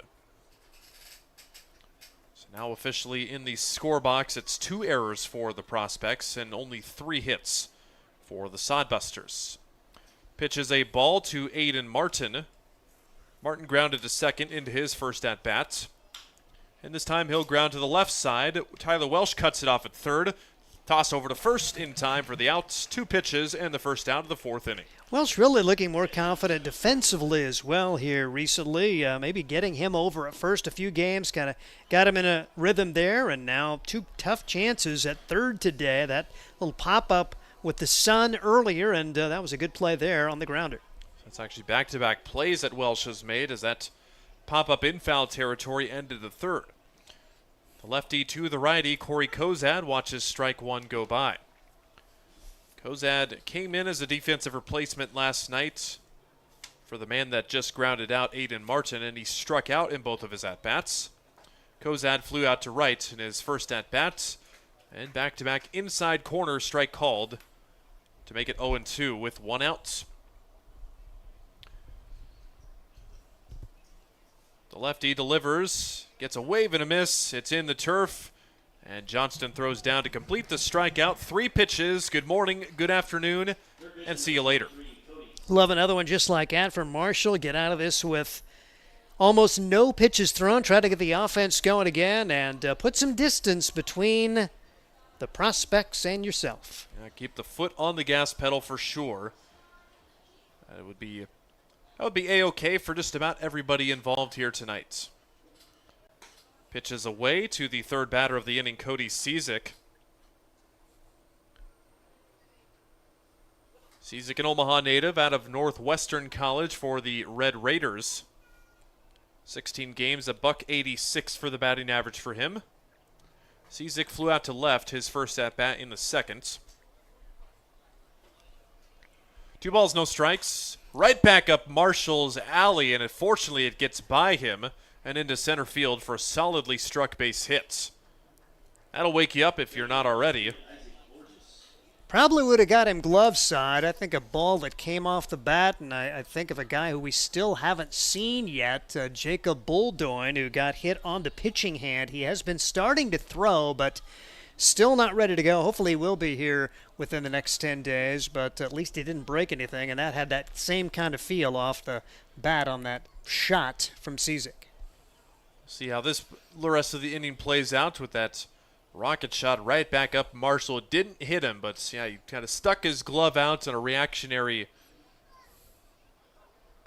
reflex there. Unfortunately, it missed him. Here's Isaac Borges. Check swing, and he did go around, according to Jimmy Moats, for strike 1. Borges 0 for 1, grounded to short.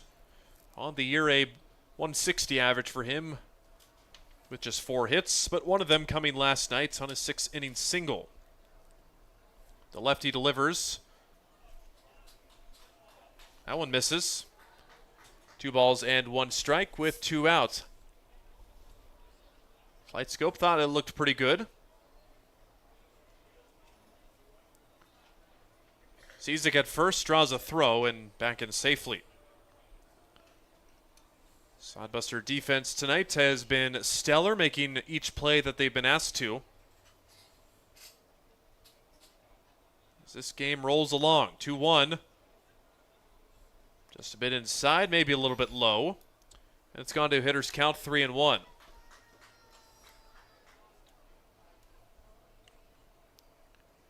Cizik just singled at first. Prospects now have taken the hits lead over once again with 4 hits.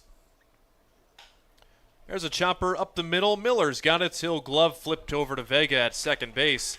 And that'll get the Sodbusters out of the inning. The 2-out single is left stranded. Still 5-2. Sodbusters will look to keep the pressure on and get some more offense going when we return after these messages on Sodbuster Baseball. At Hastings College, we celebrate all the ways you shine. From more than 20 athletic teams to band, choir, theater, and art, plus esports, creative writing, speech, and media. Join in to earn a scholarship and find your people, the friends you'll hang out and have fun with.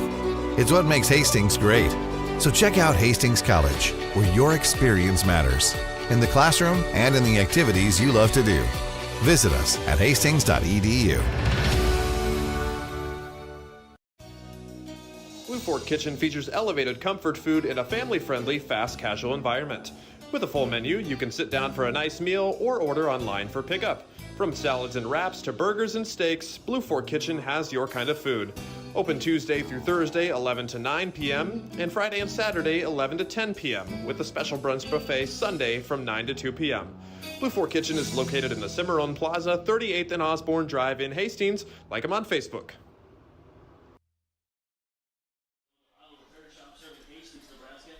Through 3.5, and the Prospects, they're going to go to the bullpen for the first time tonight. This is Nikolai French. Tonight's bullpen change, or pitching change, is brought to you by the Joyride Pedal Company in Hastings. If you've got up to 14 people looking to have a nice evening out on the downtown area, and you're looking for some exercise and some drink combinations, call the Joyride Pedal Company today for a fun night out on the town. In for the Prospects, it'll be Nikolai French. Saw him last night appear in the game as the catcher Now he will be appearing on the mound as a pitcher. 7th outing for him. It'll be his 5th time out of the bullpen, an ERA of 13.30. Had one really bad outing where he was tagged for 11 runs in 3 innings against Spearfish. He was just out 2 days ago where he did not finish a batter in the July 13th game against Fremont, where he faced 4 batters, ended up taking the loss. I believe that was on the walk-off win by Fremont, where he was the pitcher when Fremont walked it off. And at bat for the Hastings Sodbusters, it is 9-1-2. Joey Hecker the first to come to the plates against Nikolai French. He is a Waverly native. Was at Southeast Community College, but recently committing to Ellsworth Community College. Excuse me, I got my boxes backwards. He's an Omaha native, rather, and we'll try, how about South Dakota State University? Joey Hecker quickly down 0-2, and he is going down on strikes. 3 pitches disposes of him. And a good start for Nikolai French, his first batter in relief. Hecker, that's baseball, double the last time, and 3 pitches for a strikeout here. Sodbusters put that behind them, and we'll see what Jackson Crane can get done as they turn the order over. French actually pitched against the Hastings Sodbusters back on June the 20th. Gave up a hit, 2 runs, 3 walks, and a strikeout, and a hit by pitch in that game, but he did not factor into the decision. At bat, back to the top of the order, it's Jackson Crane. He is 0 for 1 with a hit batter and a pop-out. One gets loose and back to the screen. It's 2-0. Sodbusters now getting their 3rd time through the lineup. They've scored 5 runs on just 3 hits. Again, we had a scoring change from Weston Johnston's double to an error, which a hard ground ball that ate up the shortstop. 2-0, high and tight, and 3 misses puts Crane way ahead in the counts. I was going to say, it's been like 2 innings since Jackson got hit, and that almost ticked him. I'm thinking that was going to be his 2nd hit batsman of the game. The way he stands in the box, he looks 0% afraid of any ball that's coming anywhere near him, and he'll work a 4-pitch walk to get on base with 1 out in the 4th. And Jackson Crane, that's why they have him at the top of the order. I mean, he's a guy that gets on, no hits so far, but he's reached base twice. He walks a lot, gets hit an incredible number of times, and so he's going to be on there, and the Sodbusters just get in traffic. Yeah, it was interesting to see him bat in the 9-hole last night. But he has jumped all the way up to number 1 tonight. Drew Vega at bat, shows bunt, and fouls it back. Can't get it down on the first pitch. Well, Josh Printer very much has the Scott Galusha style of lineup. Your number 9 hitter is basically a second leadoff hitter. You try to get a guy with that same approach. And so if that guy gets on, you really have a chance at a big inning. So after the bunt, Printer flashing the signs at third base. We'll see what play is on here. Third baseman Cody Cizik playing on the infield turf now. Vega showing bunt, now pulls it back and takes for a ball. Corey Kozad, the catcher, thought about throwing down to first, but didn't. Sodbusters have run, looks like they might have been trying to run that Butcher Boy play. You show bunt, pull it back, and then swing away, but that pitch was nowhere close. 1-1 pitch, way outside again. They count now 2-1. Vega today with a double back in the first inning, was a hustle double on a throw that went to third base. So Vega now with 26 hits this summer and just his 3rd double. He is a singles machine. Crane leaning, there he goes, swing and a miss. Throw down by Kozad is right on the money, and Crane is out. Perfect throw from Corey Kozad. He cuts down the base runner. That would be a potential base stealer. And for Kozad, that is the 5th runner he has cut down this summer. He had allowed 20 stolen bases before that. So now it's the bases empty with 2 outs, and Vega down the count 2-2 after the swing and the miss. Pop shot, that'll stay foul down the right field line. Drew Vega loves to go to the opposite field. A very patient hitter. And it has seemed that his midseason slump is gone by the wayside. Vega with the double back in the first. He's now at a 3-game hit streak, and he's had a hit in 6 of his last 7 at the plate. There's at one point in the summer where he was around the mark of 2 for his last 31 at the plate. He's found his spark again. Count has run full. The pitch from French to Vega. High for ball 4. Back-to-back walks, and Vega's aboard with 2 outs. Caught stealing looks a little painful, but if you're going to be aggressive, those things are going to happen. Sodbusters could have had first and second and just 1 out, and don't be surprised if they send Vega even after Kozad threw out Crane. And Vega with a lot of speed as well. He leads the team with 15 stolen bases. And here is Brady Alexander, who singled up the middle in the first pitch, his last at-bat. Runner not going, and the pitch a ball. Alexander 1 for 1 today, was hit by a pitch back in the first, and the aforementioned single in the third. Already up to 6 hits in his brief Sodbuster summer career. There goes Vega. Pitch is a ball. Throw from Kozad is on the money again. Vega swim moves, and he gets around the tag. He's safe. Wow, what a job, and there's no argument for the Prospects. You would think that they would really be all over that if Vega wouldn't have done it. But what a job for Drew Vega, because he was out by a mile. What a throw for Kozak. Now you see me, now you don't. Vega led in with the left hand. The second baseman, Smolinski, taking the throw. Vega just swam right around him, and he is in safely. So that is steal number 16 for Drew Vega. And yeah, what a move at second base. So now, just a base hit away from potentially getting another run here. The 2-1 to Alexander way inside, and he's got the count in his favor, 3-1. And a really good call for the field umpire, because when the throw came, you're thinking you almost want to make the call right away, and for him to let the play finish and realize, hey, he never touched him. A lot of umpires, the ball beats you, you're out. Alexander through the right side, that's a base hit. Vega gets the green light. Here comes Perrin up throwing into the plate. It's not in time, and the ball gets away. Alexander gets to second, and here he goes to third. The pitcher was not backing up the play, so Alexander will end all the way up at third base. He'll get an RBI single, and Brady Alexander continues to tear it up at Duncan Field. And the aggressive base running, the stolen base, on a 50-50 play, you send Vega, Alexander running all the way, and will go all the way to third, and they still have a runner at third with less than 2 outs and a run home here in the fourth. Believe it or not, that was 91 off the bat on that hard ground ball to right field. You think that maybe it was hit too hard? Not the case. Perrin airmails the throw all the way to third base, and he will be given an error on the play, the third error by the Prospects. So now here's Cale Jensen trying to add on. And he cracks one into center field. Racing back is Borges. He'll have plenty of room to catch it. So the Sodbusters break the streak of scoreless even innings as they get a run here in the fourth. They do it on a hit.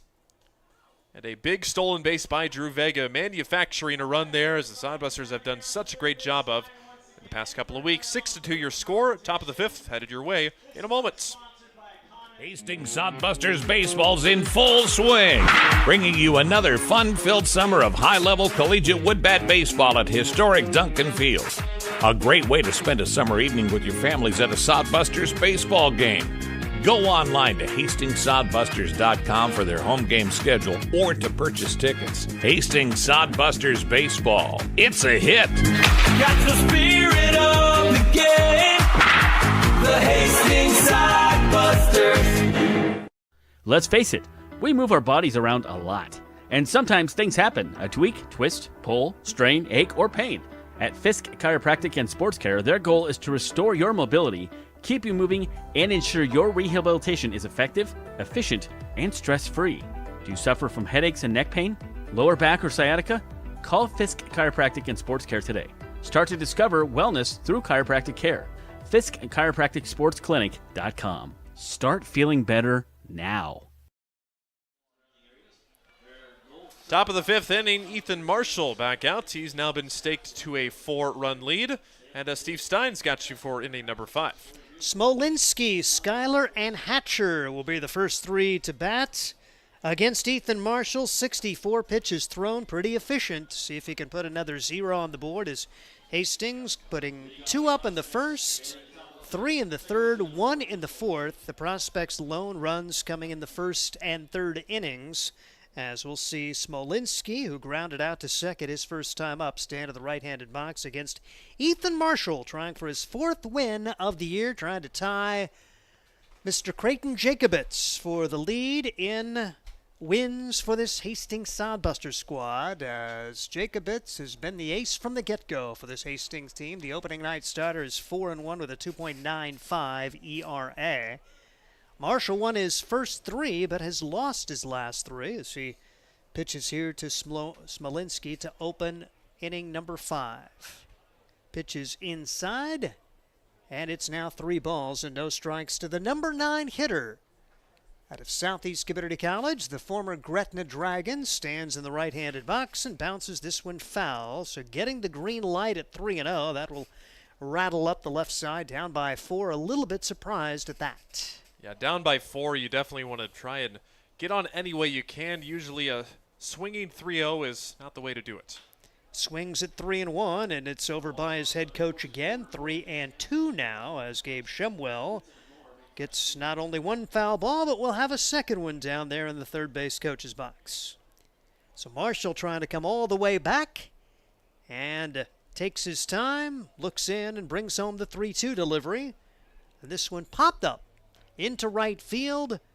No problem there for Jackson Crane, and a good job for Marshall to come all the way back to get the opening out here in the 5th. Yeah, a lot of guys might go by the wayside and say, all right, well, let's get the next guy. Marshall battling back to get a couple of strikes and gets the flyouts to right.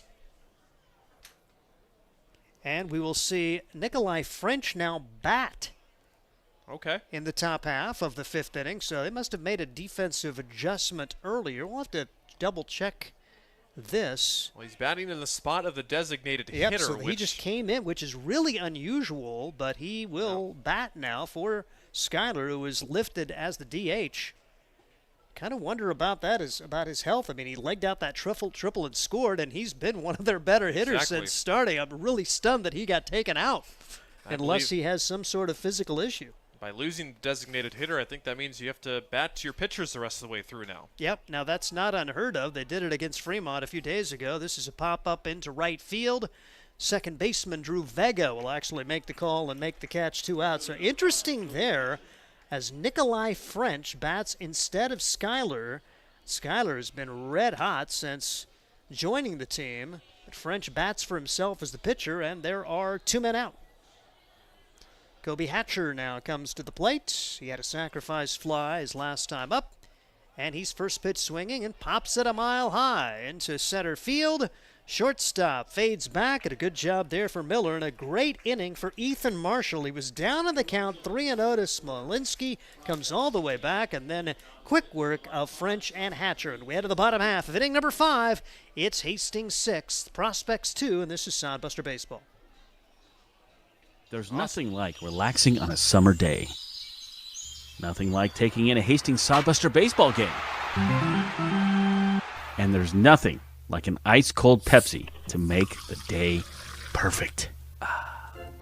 Pepsi Cola of Hastings wants to make your nothing like be the best day it can be, whatever the occasion. Enjoy your favorite refreshing Pepsi product throughout the Sodbuster season and make your nothing like memories. Pepsi Cola of Hastings, a proud sponsor of Hastings Sodbuster Baseball. Hi, I'm a baseball umpire. My job can get pretty stressful. I have to keep my eyes open at all times, and if I don't make the right call, people boo me. So to relax, I visit a Nebraska lottery retailer like this one and buy some scratch tickets. It always calms me down. Hey, you cut in line. I did not. All right, you're out of here. Hey, he didn't cut. All right, you're out of here. I feel better already. The Nebraska Lottery. Top prize odds vary by game. Hastings Sodbusters do own the lead by a score of 6-2, and you love Ethan Marshall getting through that last inning with just 9 pitches and 6 of them came to Smolinski. He gets through the top 2 in the batting order on just 3 pitches. Scott Galusha has joined us now, and a lot of things going well for this Hastings team. Playing sodbuster baseball, scoring without hits, finding a way to manufacture runs, and that just thoroughly frustrates the other team. Oh, it does. It's irritating. It really is. And we're taking advantage of those opportunities tonight, and I think we've run. We got thrown out a couple times, but I'm glad that didn't deter us from running because it just keeps pressure on us, and that's our style of play. We're going to play hard and keep the pressure on you, and so they're doing a nice job. And although we're not hitting the ball very well, we've had some loud outs, I guess, but we've taken advantage of those opportunities, and that's what good teams do. Weston Johnston, who had a double, then they took it off the board, gave an error to the shortstop. I thought that took a terrible hop for their shortstop Valdivia, but that's why I'm up here. Well, I did not see it, so I can't answer that. So you can't overrule. I would, and if I needed to go take a look at it, I will. Hang on just a second. Yep. All right, so let Scott get the little cough break here. Yep, The Hastings Sodbusters have Weston Johnston at the plate, officially now 0 for 2 with 1 RBI. Would have been 1 for 2 with 2 runs batted in, leading RBI guy for the year. And it takes a strike. Ball was in the turf, but the tag applied, and Johnston a strikeout victim from Nikolai French. I feel like it was hard hit, wasn't it? Oh, yeah, it was a shot. I thought it was a line drive, and then I looked up and I saw that it was in. I saw it was over the shortstop, so I didn't know. Well, it took a hop over his head, okay. and I thought it was going to hit him in the face. It was a terrible hop, I thought, which is really unusual on the turf. Yeah. Tyler Welsh up there now. He's starting to swing the bat a little better and has played good defense today. Grounded out to bring home a run his last time up. He's 0 for 2. I had a nice visit with Tyler earlier. I mean, the first day he was at the first play of the game. The first time he was at first base was a 27 hopper that he didn't get in front of, and he's really done well since. Yep. And it really happy for him. It was a difficult spring for him and not a great start for his summer, but he has stayed at it and never stopped working hard, and he's been rewarded here in this last couple week stretch with some. A lot of at-bats and swinging the bat well. And a guy that you kind of need to step up a little bit with guys going on to their next stop. So Tyler's a guy that can play a corner infield spot and swing the bat a little bit and has got some experience. So good to see him up there from a leadership perspective as well, as he hits it pretty well here, but that's into center field and should not be an issue for Isaac Borges, and there are 2 outs here in the 5th. You know, that ball might be trouble at Fremont. That ball might be trouble at Pier, but it's a routine fly ball at Duncan Field. But a good swing again by Tyler. Found the barrel, and that's what you want to see. Here's Zane Wilson. Wilson had a sac flies last time up, hit it about as hard as anybody today, and got that sacrifice fly to, again, manufacture another run in that 3rd inning, as every time the Prospects have scored, the Sodbusters have come right back, and consequently they have a 6-2 lead in the bottom half of the 5th. You know, that's kind of been the overwhelming theme for us all year, how we respond to things that aren't going our way. I'm guessing Zane's mom is watching. I talked to Zane today about his mom a little bit, and she's having some physical struggle, and I just want her to know that we're thinking about her, and we're pulling for you, and hang in there. And you got a nice young man. Should be very proud of him. And we did offer him today to come back. I just think he's the kind of kid that we want in our program. And so, and I don't think he's played as well as he's capable of for us, but he's never stopped working hard, and he's a great young man. And if you didn't hear his Sodbuster Spotlight, he was actually featured yesterday, and that's now on Spotify, and wants to go back and do the financial industry work with his mom, and sometimes some kids this age, they don't want to go work with their parents, and he's already thinking, that at some point in the future he wants to do that. He's a finance major and wants to explore the same business as his mother. Well, he had a pretty good role for Saginaw Valley in the spring, and so he's a talented athlete, a great, big, strong, fast kid, but just trying too hard a little bit for us this summer. But we'd like to have him back.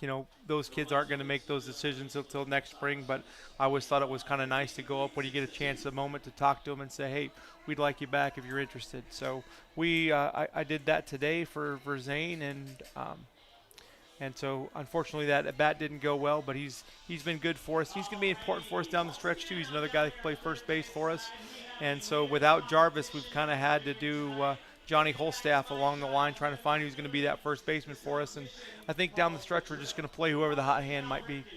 As it's going to be a 1-2-3 inning for the first time today for the Hastings Sodbusters, and that will bring the Prospects up at their 3 and 4 and 5, and with Ethan Marshall getting through that last inning with minimal numbers of pitches thrown, now just at 73 coming into the sixth. And you'd love a deep outing for him during this busy stretch of games, trying to get every pitch you can, and kind of wondered about it, how it's going to go after he had thrown 51 pitches the first 3 innings, but his last 2 have been lightning quick, and you love that. Oh yeah, it's so valuable in summer baseball to get early action outs and just try to avoid those 3-2 and those long at bats. And so he did a great job really in the 4th and the 5th, and like to see another quick one here, because if we get another fairly quick one here, we might be able to get him through 7 and maybe even 8. So our plan is to keep him under 100 today is what the goal is, and we'd like to see if we can get it. Well, I think we'll get 6 for sure, but I'd like to get 7 out of the deal. And you'd love to find a way to get a few more runs. That also makes these pitches a little less stressful and kind of also helps keep the pitcher's energy. No action behind Marshall at all at this point. Then good bounce-back performance for him. Started 3-0. He's been beat up a little bit as of late, so trying to come through and pick himself up a win here at Duncan Field. I think it would be his first win at Duncan because he was the road warrior. Didn't have a chance to pitch all the here in the 408 to straightaway center. Picked up his 3 wins away from here. Yeah, and it all comes down to statistically he's not really throwing the ball any harder or breaking anymore, but he is hitting his spots better, and he's not missing in the middle. As gets his strike here, trying to get the beer batter out. This Hastings Sodbuster squad looking to get another win at home, sweep the 2-game series against the Nebraska Prospects with an opportunity to play the Bison for 3 beginning tomorrow. And here's a pop-up on the infield, and off the bat of Jacob Perrin, no problem for Drew Vega. There's 1 out here in the 6th. And three pitches. Gosh, that's what you like to see. So, right now he's kind of, they had 3 or 4 fly balls in a row as far as I can remember, but I just throw one down the middle, see if we get another early out and continue to extend those innings he can get in there, because every inning we save today is going to help us down the stretch. Now, he did pitch at home against Spearfish back on May 25th, as this was a grounder on the first pitch off the bat of Valdivia, and that's going to be handled by the first baseman, Zane Wilson. So it seems like a Prospects at time, and I've had a guy swinging 3-0 down 4 runs last time. They kind of get into swing mode, and so if they're going to put the ball in play and they're going to swing, let's do that here at Duncan Field and have a very quick inning from Ethan Marshall. I'd throw a first pitch change up right down the middle, see if you can get him on his front foot. He's a great big kid who wants to be a hero and get in the program. And first pitch, this will be a single, however, to center field off the bat of Aiden Martin, and a runner at first with 2 men out. But still, first pitch, that doesn't bother me at all. We still got a chance to get the force out at second, easier play in the infield, and another quick action at bat, and that's what you're looking for. And proud of Ethan tonight, doing a good job. Yeah, Marshall won his first 3 starts against Spearfish, against Fremont, and against Casper, and then losing 3 starts against Spearfish, Casper, and the Plainsmen. And again, it's the same thing. It's a little bit. He's different than Marcus, but the same mojo happens. And really, for any pitcher, if you get ahead, then your stuff gets incredibly better. Mm-hmm. And if you're 2-0, 3-1 all the time, guess what? Your stuff isn't nearly as good. And it's a hard concept to learn. And usually they learn them the hard way. But he's been battle for us, and he's been a godsend for us, because we weren't sure that he was going to be a starter for us, and he's been, again, I know he had that streak where he wasn't pitching very well, but he was. We knew we were going to get plenty of innings out of him and plenty of effort. Here's a grounder to the third baseman. Welsh throws it away, and runners will be at. Here, going to try to score the runner from all the way from first, and coming home to score will be Aiden Martin. So the error on Welsh allowing Aiden Martin to come all the way around as Corey Kozan puts it in play. An unfortunate turn of events there. It's now 6-3 after the first error of the game on the Hastings Sodbusters. Good pitch by Ethan. Roll over ground ball. soft, just in the right spot, and Welsh had one chance to make it, and he tried it and just couldn't get the throw taken care of. And Aiden Martin, good hustle there. Did not know if he was going to have the wheels to make it all the way, but he did. And after 2 up, 2 down, the Prospects scratch a run home across an unearned run here as Cody Cizik tries to keep it going. Had a single his last time up.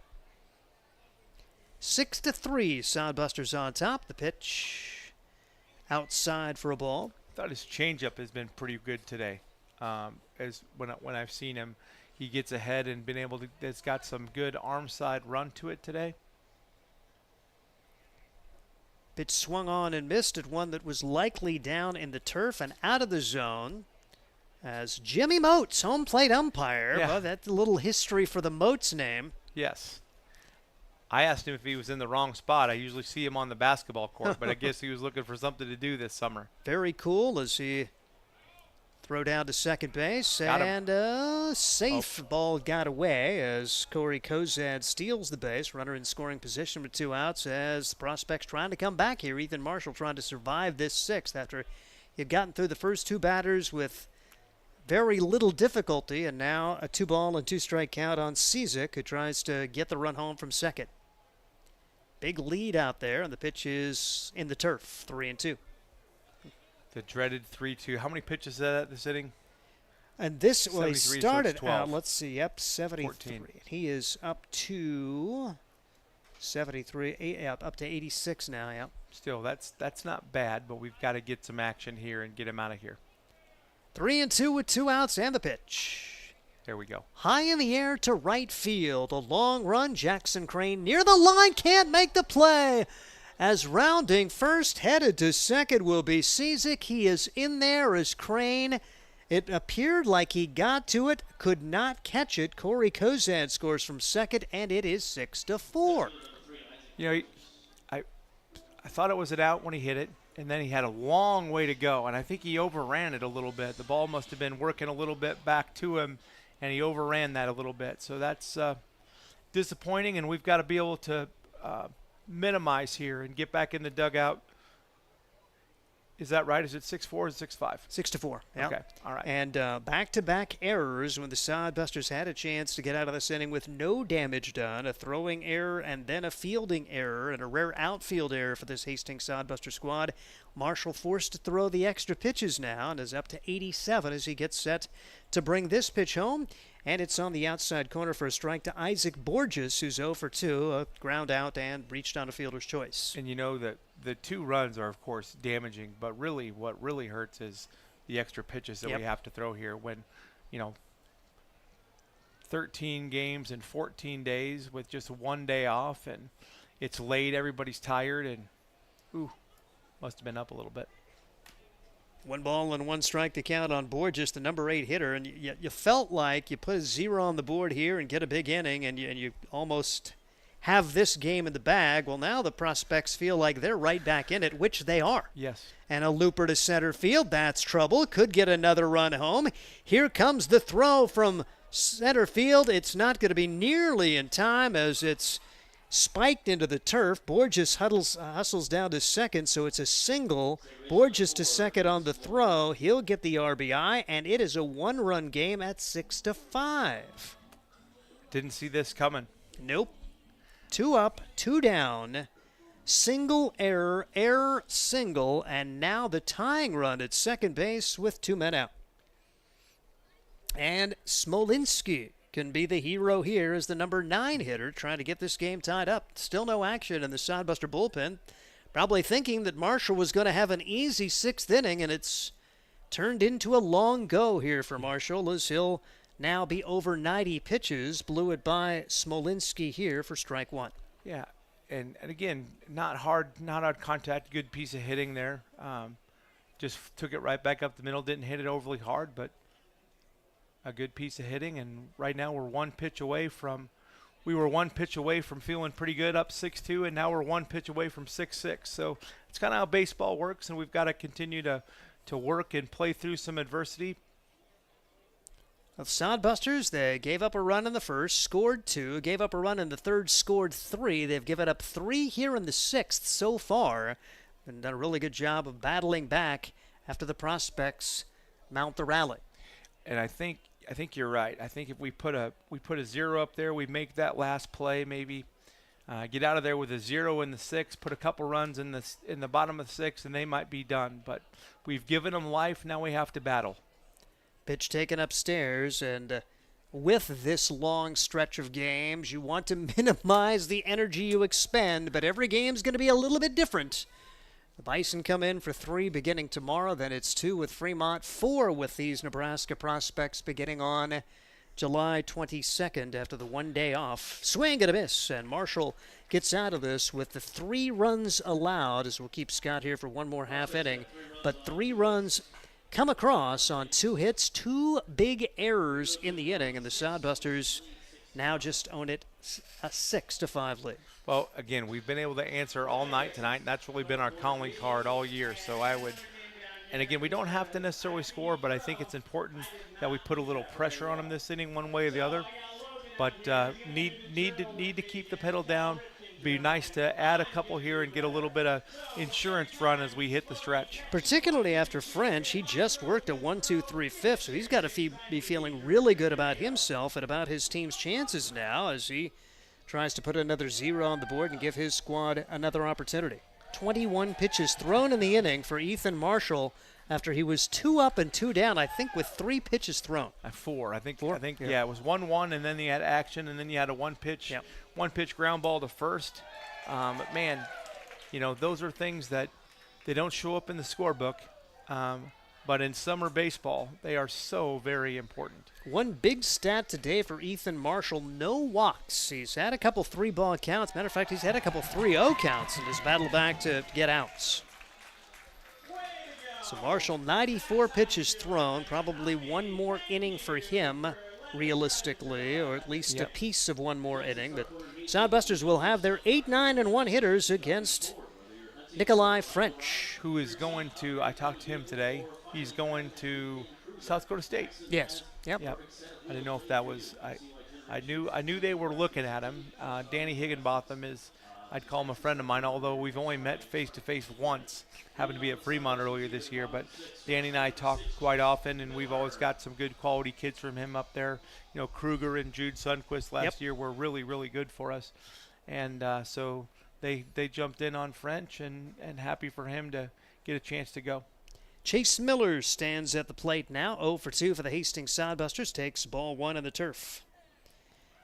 Good chance to come out. Any special things going on in terms of promotions for the Hastings Sodbusters during this huge stretch of home games? Well, we've got lots of groups coming out here in the second half of July to come join us.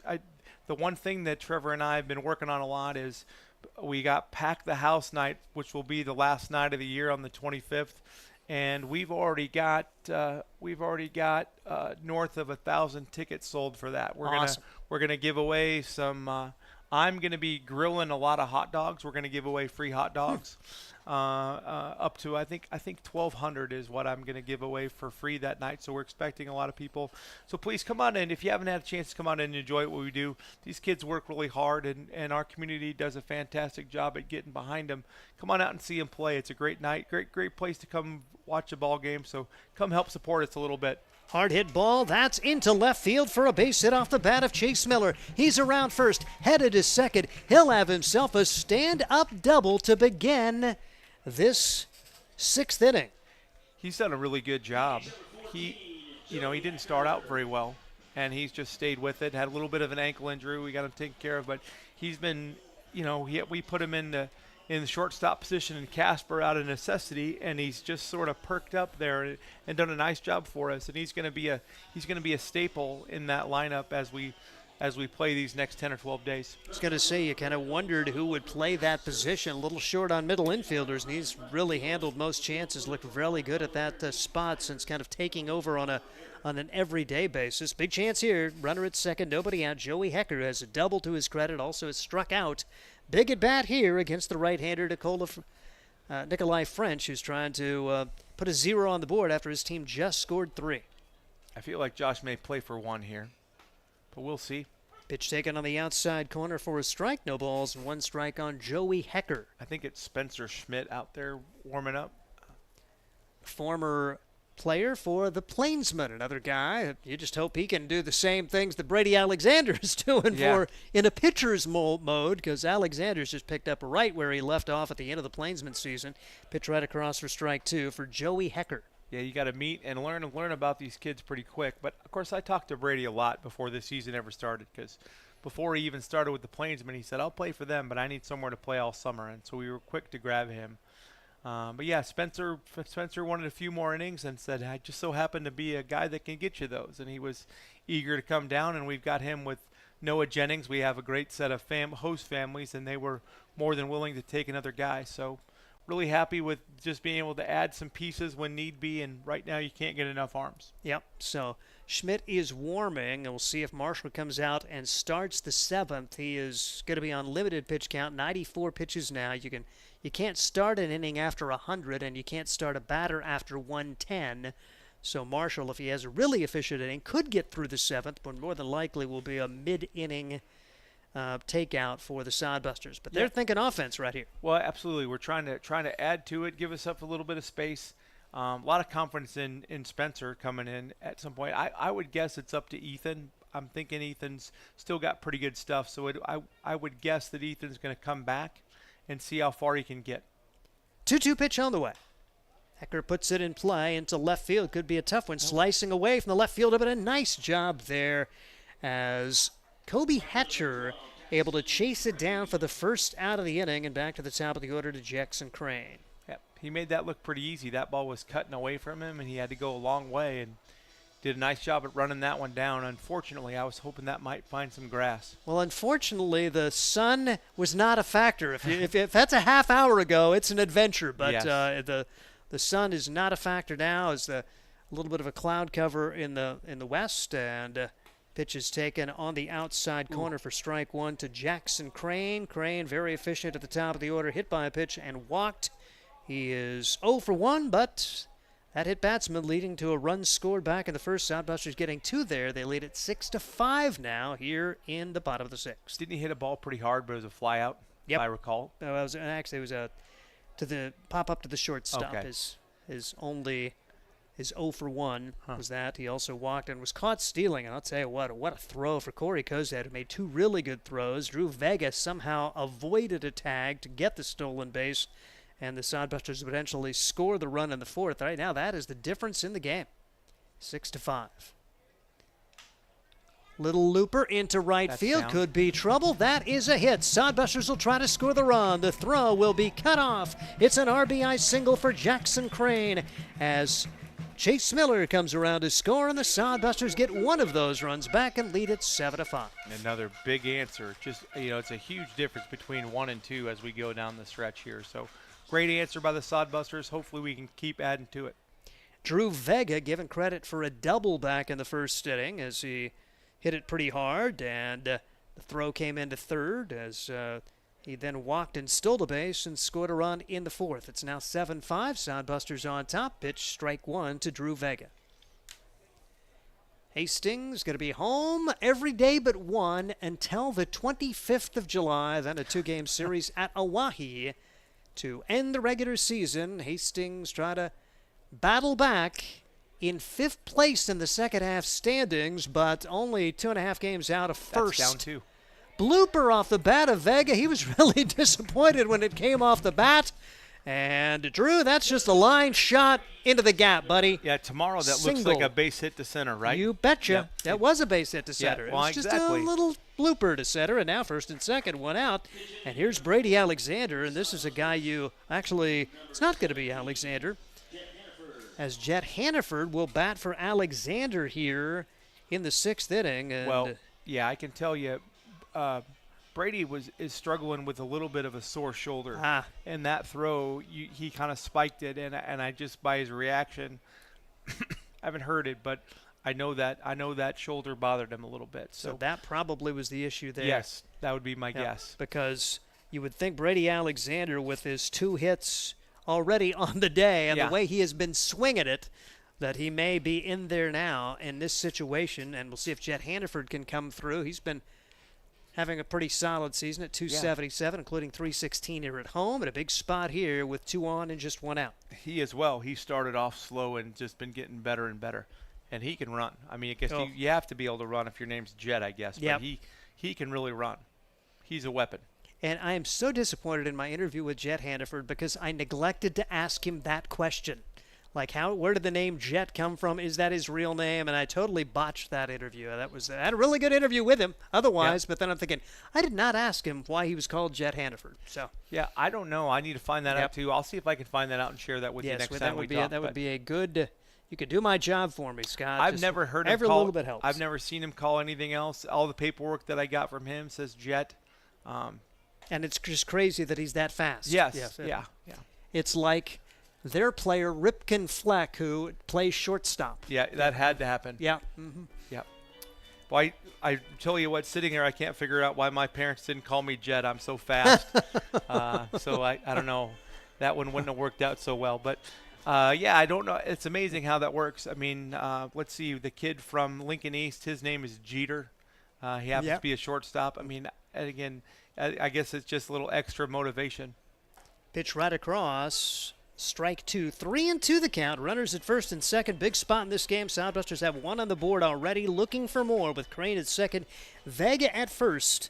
And Jet Hannaford batting for Brady Alexander here in a big spot in the 6th after we just saw the Prospects get 3 on the board at the top of the inning. Hit batsman and Jet Hannaford jets to first. And ladies and gentlemen, the bases are loaded for Cale Jensen. Hey, good guy to be up here. Hey, so my version of Jet Better Be Fast is I played a lot of competitive golf when I was a little bit younger. Okay. And if I wasn't playing really well, I would wear a crazy outfit. Because I decided that there's no way I can't shoot 85 and wear the clothes I'm wearing.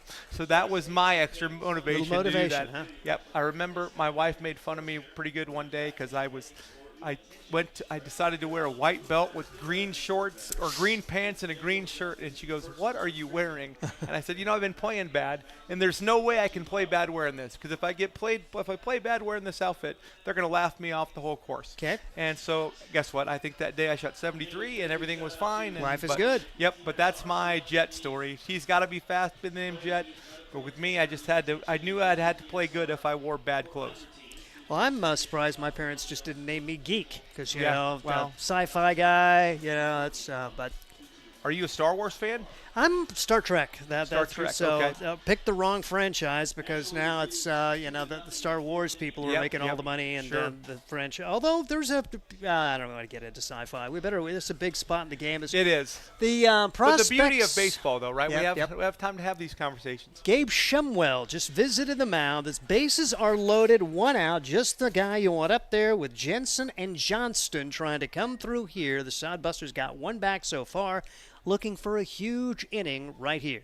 Nikolai French brings it home. High for ball 1. I like that because sometimes Cale gets a little bit jittery. He wants to go up there and make it happen so bad. I think he's better the deeper he gets into a count. And I don't think the right fielder's deep enough if he happens to get something on the inner half. 1-0 pitch on the way. Outside for ball 2, and hopefully just go up and have a good approach. He's already walked twice today, and that's the one thing you like about this Sodbuster team today. In this contest, they've done a tremendous job, as in the game they have 4 walks, but they've also been hit by 3 pitches, so 7 free passes, and we're not through the 6th inning yet.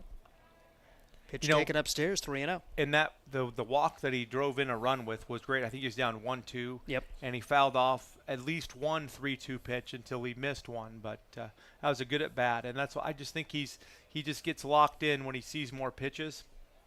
Probably taking here at 3-0.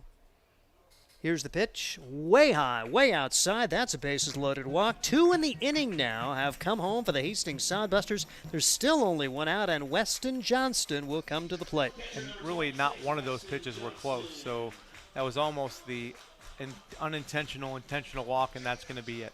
So Shemwell will make the slow walk out there. Our pitching change is brought to you by Joyride Pedal Company.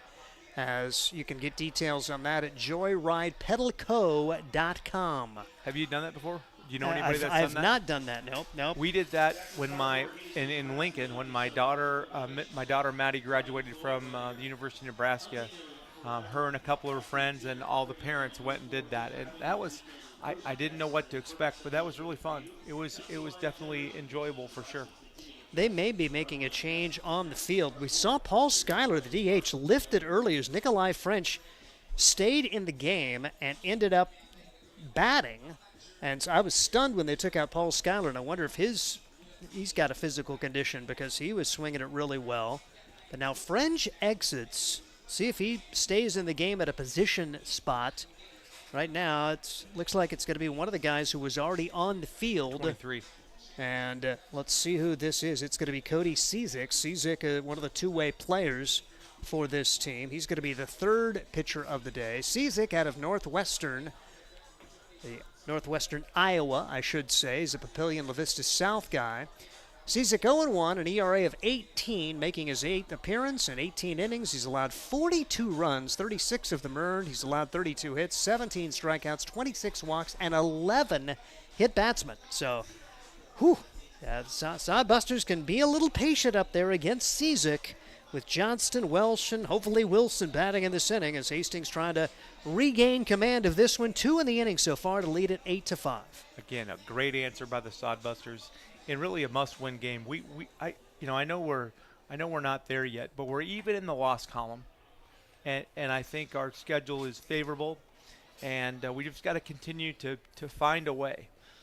So this is really important for us to extend this lead a little bit, take a little bit of pressure off the bullpen, so we can save as many pitches as we can, because 11 games at home in 12 days is taxing.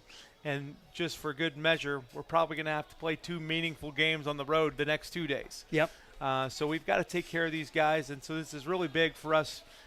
Weston Johnson, definitely early, the first half of the year was our best hitter. He's cooled off a little bit in the second half. Still have a pretty solid summer, but a good guy to have up in this situation. We just need to keep hitting the ball hard, keep the pressure on him. And he does have the top average on the team and had a multi-hit game yesterday and has the most multi-hit games on this squad. And he's hit Nebraska pretty well, 4 for 10 coming into today with 2 multi-hit contests. Now in this contest, had the double taken away. He's officially 0 for 3 with a run batted in. He struck out his last time up.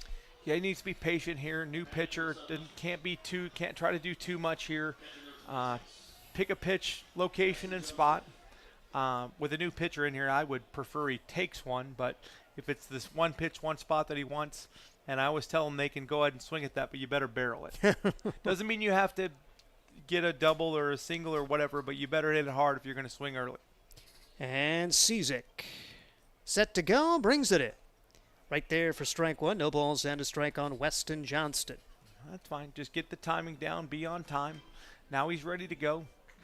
Vega at third, Hannaford at second, and Cale Jensen at first after drawing the bases loaded walk. It was the second run of the inning for the Hastings Sodbusters. Here's the pitch. Take it upstairs. And now 1 ball and 1 strike. They moved Ripken to third. All right. I just heard Fish say that on the PA. So Ripken Fleck into the game at third base, and we will look at the game changer, but probably batting at the top of the order in their lineup. Yep, indeed, that is the case. So Ripken Fleck will bat in the top spot. Okay, now we got to do our job here. They playing 2 up the middle. See if you can figure out how to get this run in and with less than 2 outs and them loaded. And a 1-2 pitch on the way. The delivery from Cizik. Outside, 2-2. A lot of moving parts. They've got arms and legs flying at you all the way. Hard to pick up the ball. He's got pretty sneaky velocity. I don't think he's throwing super hard, but probably somewhere in the mid 80-ish, maybe lower, a little bit lower than that. But here comes the 2-2 delivery. Bouncing ball back up the middle, could be 2. Shortstop to second for 1. Over to first, not going to be in time. Here comes the second run home. The throw out. Jet Hannaford. They do get the 1 run. Tried to score a second one, and the Sodbusters are turned away on a double play, but they did get 1 run home on the play on the ground out from Weston Johnston, and now lead it by a score of 9-5. Scott Galusha, thanks for coming. Yeah, really good hustle by Weston there, and I think we can't zoom in on it, but I think the ball beat him there, but I think his hand stuck in there, but it doesn't matter. Good return by them, and a little bit of breathing room now for us, and look forward to seeing Spencer throw for us. Thanks, Steve. Have a good night. We'll see you tomorrow. Scott Galusha, owner general manager for the Hastings Sodbusters, as the Sodbusters with 3 to get the game back to a 4-run margin. And we will keep it right here and let you know about a pitching change. Spencer Schmidt is into the contest for the Hastings Sodbusters, as it's another pitching change brought to you by Joyride Pedal Co. Joyride Pedal Company. Get details at joyridepedalco.com. Spencer Schmidt is into the game. He's from the College of St. Scholastica. He played with the Plainsmen, and for the Plainsmen went 0-1, but one of their better arms, a 2.33 ERA. In 6 appearances, he pitched 12 innings, 9 runs, 4 of them earned, allowed 12 hits, struck out 15, and walked just 4, while hitting for his on-base average, or the opponent's batting average, was .279 for Spencer Schmidt. Schmidt in relief of Ethan Marshall, who ends up working his way through 6 innings. And if not for errors, he probably would come out to start the 7th, but was at 94 pitches to end his day. We're going to turn things over the next couple of innings to Ryan Valenta now with the Sodbusters on top 9-5. Yeah, Steve, that last inning with Ethan Marshall on the mound, would have loved a little bit better of some support defensive-wise. Those errors were, some of the errors, especially the one in right field, absolutely should have been made as a catch, and the error at third base could have, we were talking about in the other booth, could have maybe gone as a hit, could have maybe gone as an error either way. But the errors proving costly there, but thank goodness for the offense getting 3 more back. All 3 of those runs back in the 6th inning, and a close play at home could have potentially been a 4th run.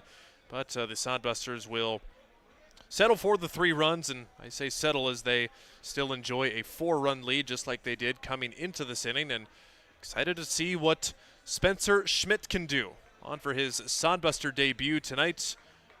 The right-hander, not very tall on the mound. You notice he's noticeably shorter than most of the other guys, but a guy who has some experience playing with the Plainsmen this summer. He is tasked to get the next 3 outs, which is here in the 7th inning. Sun is gone here. There is pretty much just overcast skies now here as the sun has gone away, and just looked at the radar, and there is severe weather up in the northwest area of central Nebraska. It's creeping closer, but we've still got a little bit. Ripken Fleck will take over, as he came on as a defensive replacement last inning, and so he takes over the top of the order spot in the spot that Nikolai French had, and he fouls it back to the screen 1-1. Fleck started in last night's game, had a couple of hits in 5 trips, including a double and a single. So he went 2 for 4 last night.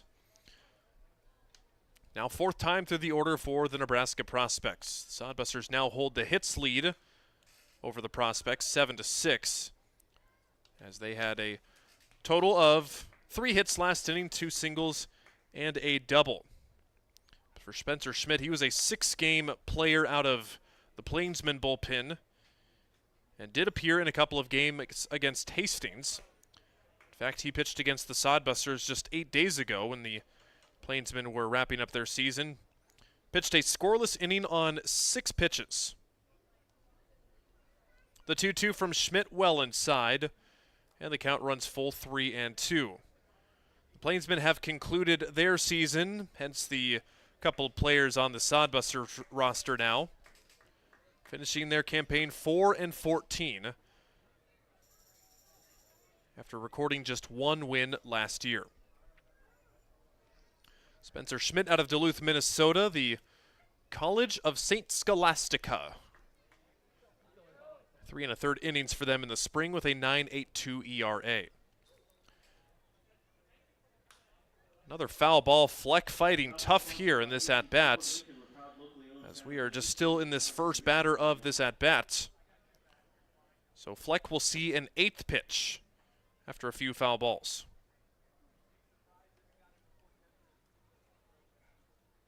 It's ball 4 inside, and a leadoff walk for Schmidt.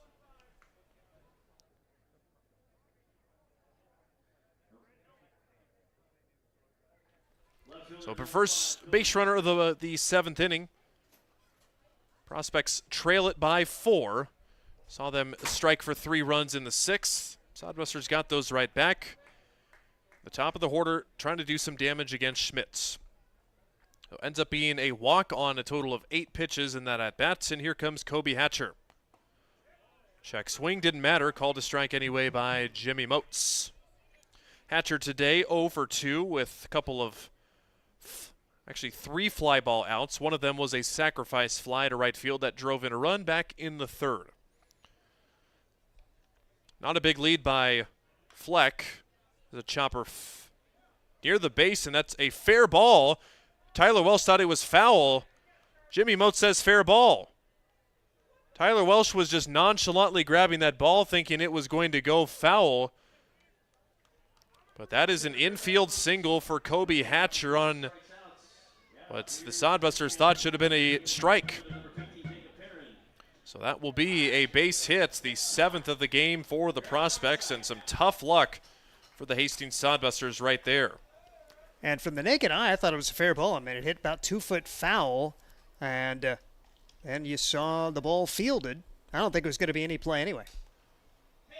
It's a foul ball off the tip of the bat of Jacob Perrin, who is the next batter. So it's gone walk and infield single now as Kobe Hatcher reaches on a fortunate play for him, just his 5th hit of the summer.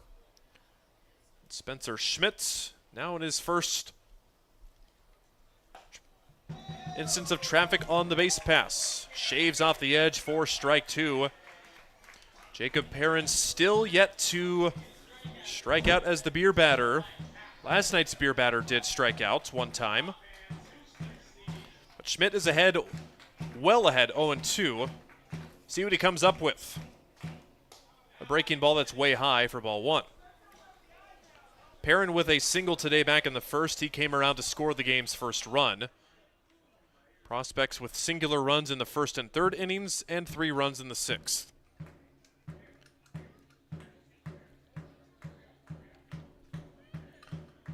Probably the last opportunity to take advantage of the beer batter deal tonight. Hey, swings and misses for strike 3. The throw down to first hits the runner, and it will stay on the infield. Jacob Perrin is struck out, and fortunate enough that the ball stayed on the infield. The back pick from Weston Johnson actually hit Kobe Hatcher, who was slow to get up at first base. Huge break for the Sodbusters, because I don't think Zane Wilson had any chance to stop that ball. It was going to be down the line. At least 1 run was going to score. Instead, the Sodbusters do get the 1 out and keep the runners at 1st and 2nd. Surprised the throw didn't go to 2nd, because the runner Ripken Fleck had a huge secondary lead. It almost looked like he was going to bluff steal and then change his mind at the last second. Anyways, that is the first out of the inning. Jacob Perrin is out. Fleck and Hatcher remain on base, and here's Mike Valdivia. Had the RBI double back in the 1st. Since then, he's popped out to the corner infielders 1 time each.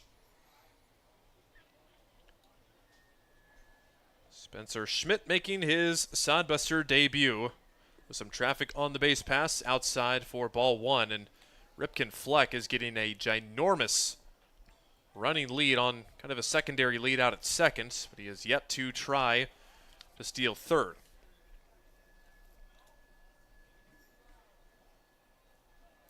Pitch on the way, roped foul, 1 ball and 2 strikes. Sodbusters lead at 9-5, looking for their 3rd straight win in a row and their potential 4th straight win over the Prospects this summer. 2 teams will bid farewell to each other after tonight and then meet up for the final 4 games of the Sodbusters homestand or home season next week. Fouled out of play to remain 1-2 on Valdivia. .357 average for the Millard West graduates, currently in the transfer portal right now. First and second with 1 out. This will be pitch number 19 of the inning already for Schmitz, but time is called. Prospects looking for just win number 8 of the year. A win tonight would match their season total in wins from last year in 32 games. There goes the runner away from third. The throw to third is right on the money, and he is out. Ripken Fleck. He was timing up the motion of Spencer Schmidt all at bat, but he guessed wrong that time, and the Sodbusters are gifted an out on the base pass. Great job not to balk, to just step off the rubber, throw to third base. Big caught stealing right there, and the Sodbusters a chance to get out of this with no damage done. So now a 1-2 count with 2 outs. Hatcher remains at first. The pitch to Valdivia is not close for ball 2. Curious to see how long Spencer Schmidt goes. Ethan Marshall, as he stands right now, to be the winning pitcher, even though he gave up 5 runs in 6 innings. Kind of bizarre that this will be Marshall's 7th start, and he stands to be the pitcher of record for the 7th time.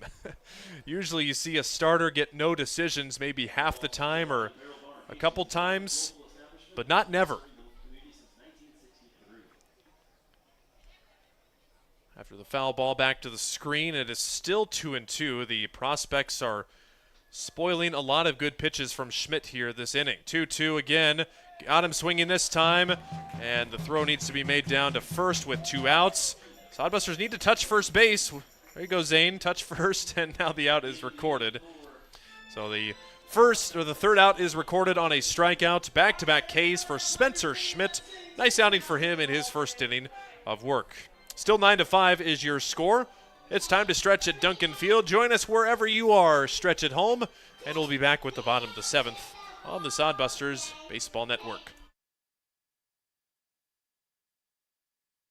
Core CPAs is your locally owned, full-service accounting firm. Our team of professionals have years of accounting experience and focus on building in-depth relationships with our clients. Our comprehensive and customized solutions are tailored to your specific needs. We pride ourselves in our commitment to integrity, objectivity, and professionalism. At Core CPAs, we provide tax services, payroll, bookkeeping, assurance and financial reporting, and much more.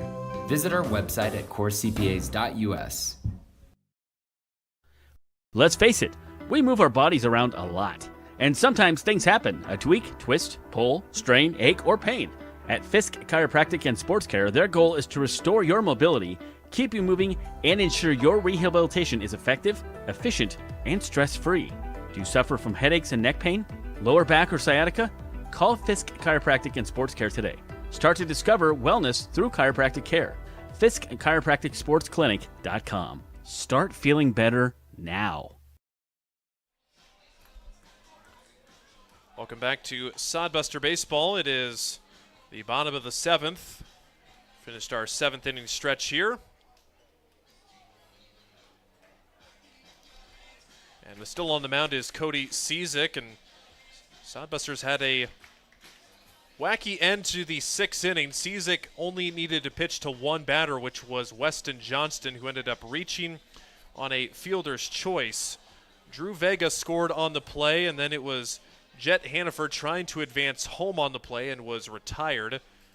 So Cody Cizik only pitched a third of an inning, or 2/3 of an inning technically, since he got 2 outs on one play in relief of Nikolai French, who, for whatever reason, just did not have the same success that he saw back in the 5th inning, where he set down the Sodbusters 1-2-3. And they will look for some insurance here. A 9-5 is your score as we enter the bottom of the 7th inning. Tyler Welsh, Zane Wilson, Chase Miller, these scheduled hitters. Although who knows, it might be soon be pinch hitter time. It might not be. Stick around and find out. Welsh behind on the pitch, on that first pitch. 1 strike and no balls. Tyler today, a couple of flyouts and an RBI groundout. Also been busy in the field with Couple of defensive plays. Cizik misses outside.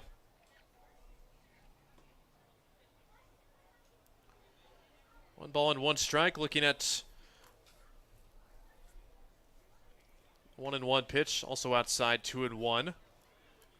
Other Independence League action tonight. The Bison Baseball Club actually have a 5-3 lead over the Fremont Moo right now. That's entering the 6th inning. And then for the game in Casper, it is 2-2 against Spearfish and the Spuds. Cracked into right field by Welsh. Racing back is Jacob Perrin. It's over his head on the leap. Extra bases for Tyler Welsh. He's got 2 and he wants 3. The relay coming in out from second base. A headfirst dive and Welsh barely makes it in. He's got a opposite field triple. Tyler Welsh showing off the wheels on that extra base hit. Medic, pinch runner. Get him some oxygen. Yeah, he's up, and a nice moment there. Welsh hit the second base bag, and Printer said, come on. Former teammates for the Sodbusters, and Welsh thinking 3. You betcha. Pretty cool moment. Tyler Welsh, his first triple of the year. For example, last year in 92 plate appearances, he did not have a singular triple last year. So he gets all the way, and that ball, I don't know if Perrin misread it or if it was over his head all the way. Pretty good effort to try and leap in, grab that. I think just a better hit by Welsh there. Ball inside to Zane Wilson. Count 1 ball and 1 strike. And for the Hastings Sodbusters, it's just their 15th triple of the summer. Zane Wilson today with no hits as of yet. That's down the line. Just foul. Maybe a foot or two. A bit too early on the swing by Wilson. Did drive in a run on a sacrifice fly back in the 3rd inning. He is 0 for 2 today. Wilson from Clarkston, Michigan. One of the several Saginaw Valley States guys. A finance major who hit .298 for the Cardinals back in the spring. 1-1. 1-2 is downstairs.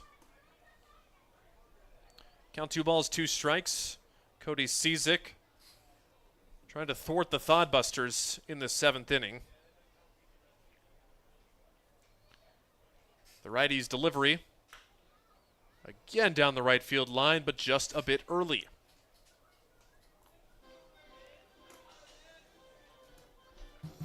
Taking a look at the weather as well. It's down to 85 degrees as of now. It is very humid at the ballpark. Only 63% unofficially, but some severe weather is currently tormenting the north central part of the state right now, up in Broken Bow and Ord. Hoping that we can finish these final few innings before it comes our way. That had the biggest chance to be severe and perhaps tornadic, that part of the area. Yeah, Broken Bow is getting swarmed right now. 3-2 pitch is low and away, gets away. Welsh will hold up at 3rd.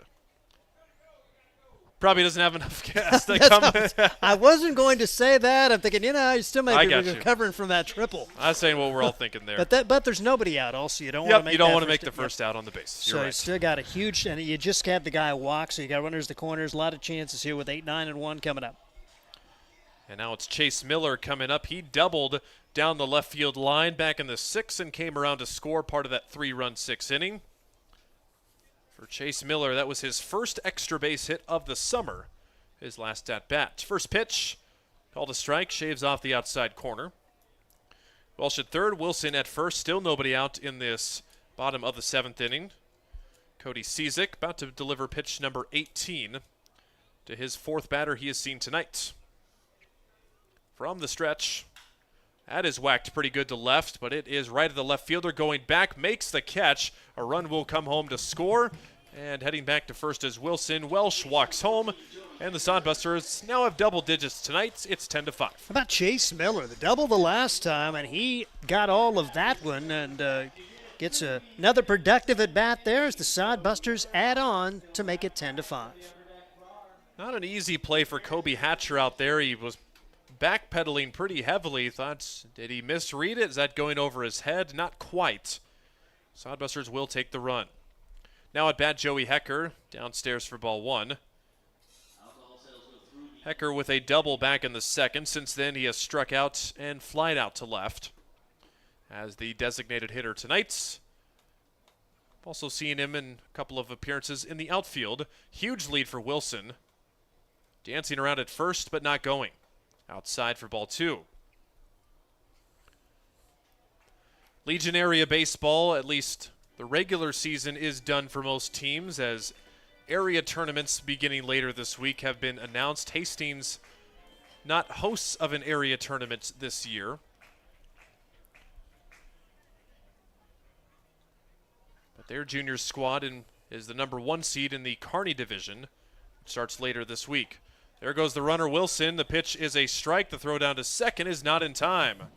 Zane Wilson keeps the Sodbusters aggressive on the base pass, even up by 5, and he steals second base. 5 for 5 in stolen bases for Zane Wilson. He's one of the guys that's been invited back for next year already by head coach, or by the owner, GM Scott Galusha. So he's now in scoring position, and Hecker with the 2-1 count against Cizik. Just a bit inside. The count runs 3-1. After Hecker, it's the top of the order here in this bottom of the 7th. But for the Sodbusters, now the 3rd time in the past 5 games that they have put up double digits on the scoreboard. 3-1 is in there for a strike, and the count runs full. For reference, it was at the end of June, the first half of the season. Sodbusters had a 5-1 loss, 5-2 loss, 11-1, 6-3, 5-3. Just offense could not get going. They have seemed to refound their stroke at the plates. Full count pitch in the dirt, ball 4. Joey Hecker is patient and works a 1-out walk. And not just finding the hits, but doing that. Working the count, stealing bases, thoroughly frustrating the opponents. As frustrating as the word, you look up at the scoreboard, okay, we've out-hit these guys again, and we're losing again. Now today, the Sodbusters have out-hit the Prospects, but only by 1, yet they lead by 5. That was how it was last night. Sodbusters were way on the wrong end of the hit category. That's fouled to the right side, and it will just get out of play towards the concession stands. No play for Aiden Martin on the swing from Jackson Crane. Crane with a hit tonight, had that bloop RBI single in the 6th inning where he just almost kind of threw his bat at the ball and just landed in the outfield grass, which ended up scoring Chase Miller. So he's got an RBI hit tonight, a chance for another one here, as he's 1 for 2. Double steal on the move. And that looked like a pitch out, and they still didn't even bother throwing. Cizik was almost standing up behind the, Kozad was almost standing up behind the plates, expecting the runners to go. But both Wilson and Hecker are safe. Wilson with a great jump, and the Hastings Sodbusters continue their double steal campaign. Josh Printer, you love his aggressiveness. So Crane with 2 chances for an RBI now. That one just misses. Didn't look like it missed by much. Count is 1 ball and 1 strike.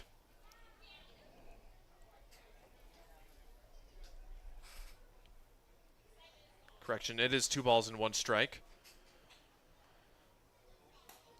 That one's going to find an edge as well. Crane down to his last strike. Sodbusters going their 5th time through the order. They've recorded a total of 8 hits. They've been walked 7 times and been hit by pitches 3 times. Cizik stoic with the 1-2. A chopped ground ball to second. Charging to Smolinski. Throw to first is in time, but a run comes home to score. Back throw to third, and safely in there is Hecker. Wilson crosses the dish. It's an RBI ground out for Jackson Crane. His 2nd RBI tonight gives him a total of 17 RBIs and a total of 4 runs driven in this couple of games. The Sodbusters again steal at just the right time, and all of a sudden you get a run home on a ground out. Run without the benefit of a hit, as the Sodbusters are going to go to the bench right here for a pinch hitter. And welcome back to the Hastings Sodbusters, Luke Ray. He was a Sodbuster last season. And he sends the first pitch out to second. It's gobbled up, down to a knee, throwing over to first in time is Jake Smolinski. Made it a little bit harder than it needed to be, but still a nice play by the second baseman. Hastings continues its offensive onslaughts. They've now got 11 with 2 more in the 7th inning. Top of the 8th headed your way. We'll be right back with Sodbuster Baseball. There's nothing like relaxing on a summer day. Nothing like taking in a Hastings Sodbuster baseball game. And there's nothing like an ice-cold Pepsi to make the day perfect. Pepsi Cola of Hastings wants to make your nothing like be the best day it can be, whatever the occasion. Enjoy your favorite refreshing Pepsi product throughout the Sodbuster season and make your nothing like memories. Pepsi Cola of Hastings, a proud sponsor of Hastings Sodbuster Baseball.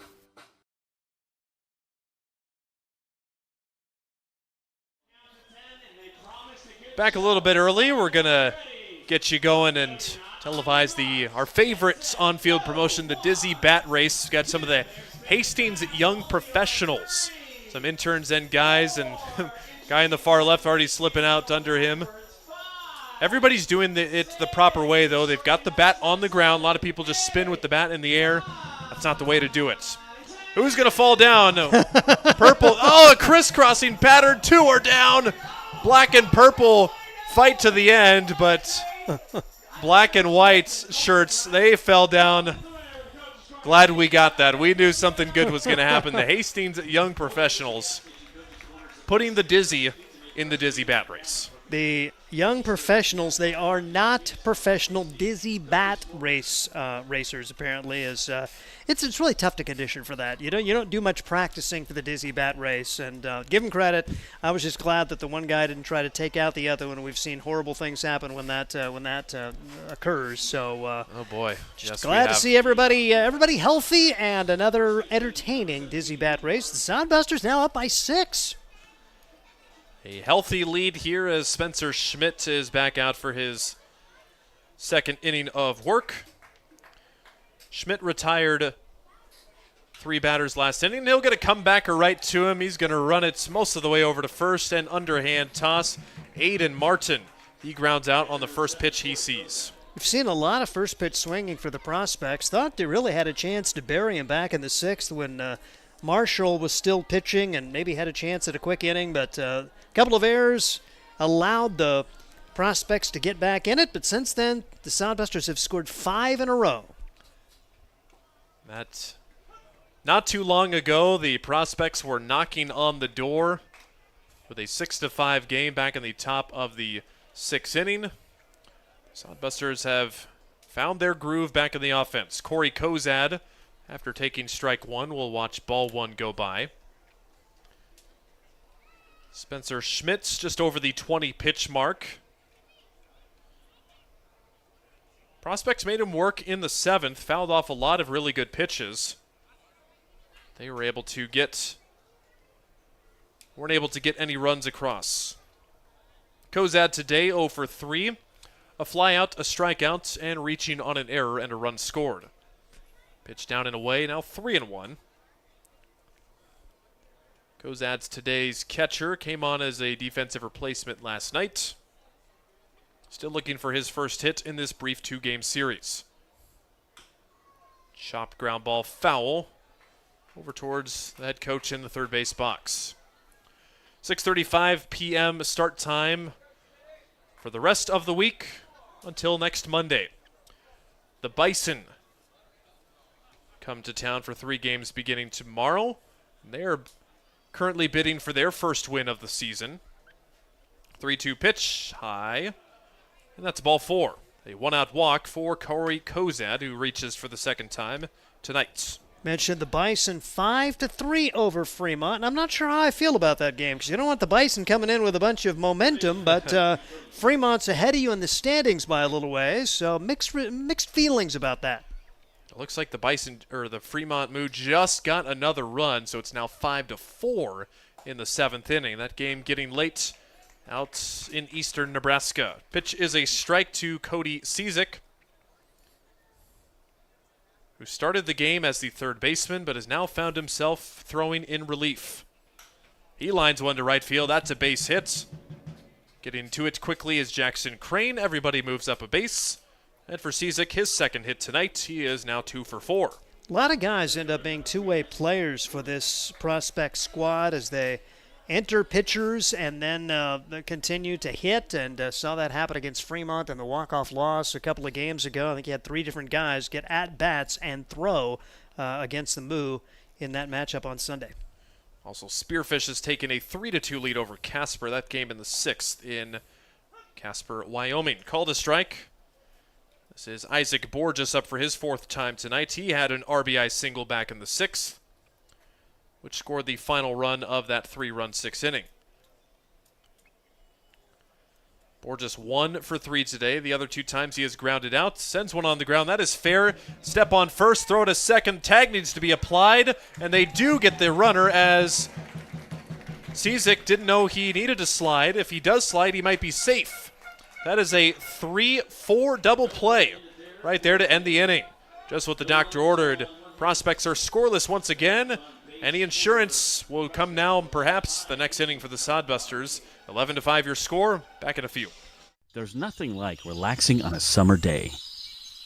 Nothing like taking in a Hastings Sodbuster baseball game. And there's nothing like an ice-cold Pepsi to make the day perfect. Pepsi Cola of Hastings wants to make your nothing like be the best day it can be, whatever the occasion. Enjoy your favorite refreshing Pepsi product throughout the Sodbuster season and make your nothing like memories. Pepsi Cola of Hastings, a proud sponsor of Hastings Sodbuster Baseball. At Hastings College, we celebrate all the ways you shine. From more than 20 athletic teams to band, choir, theater, and art, plus esports, creative writing, speech, and media. Join in to earn a scholarship and find your people, the friends you'll hang out and have fun with. It's what makes Hastings great. So check out Hastings College, where your experience matters, in the classroom and in the activities you love to do.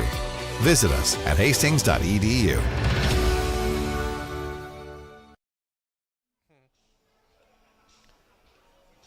Into the bottom of the 8th inning we go as Prospects will go with another new arm on the mounds. Pitching change once again brought to you by the Joyride Pedal Company in Hastings.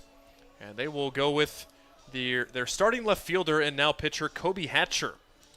Hatcher started today as the left fielder. He's only pitched in 1 game this summer, which was a 1/3 of an inning. He faced 3 batters, gave up 2 runs on a hit and a walk.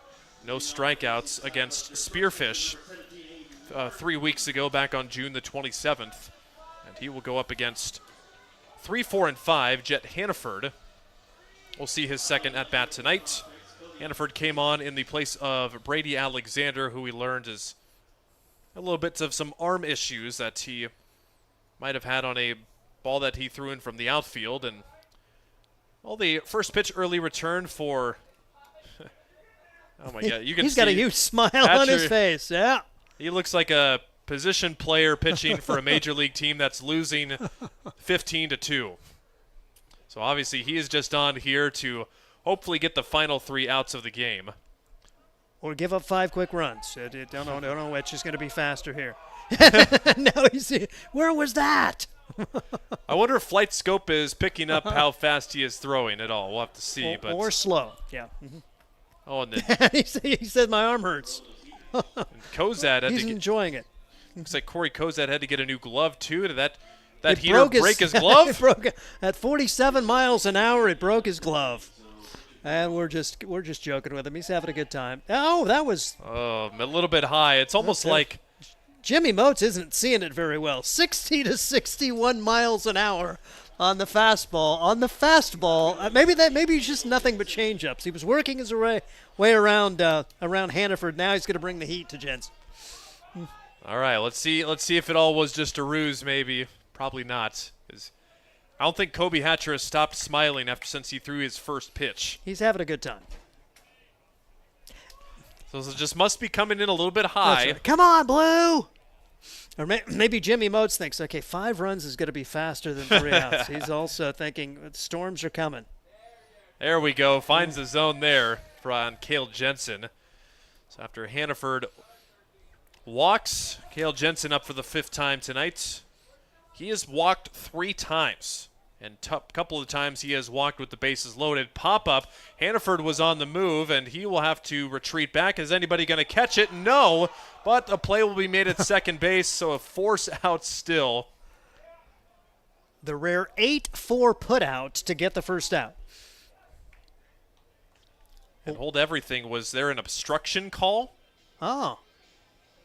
Well, that's unusual. T. Smith called. He put his arms up to say time and then pointed at second base. And Jet Hannaford's not leaving. It appears that somebody obstructed him from going back to first base. So he will be safe.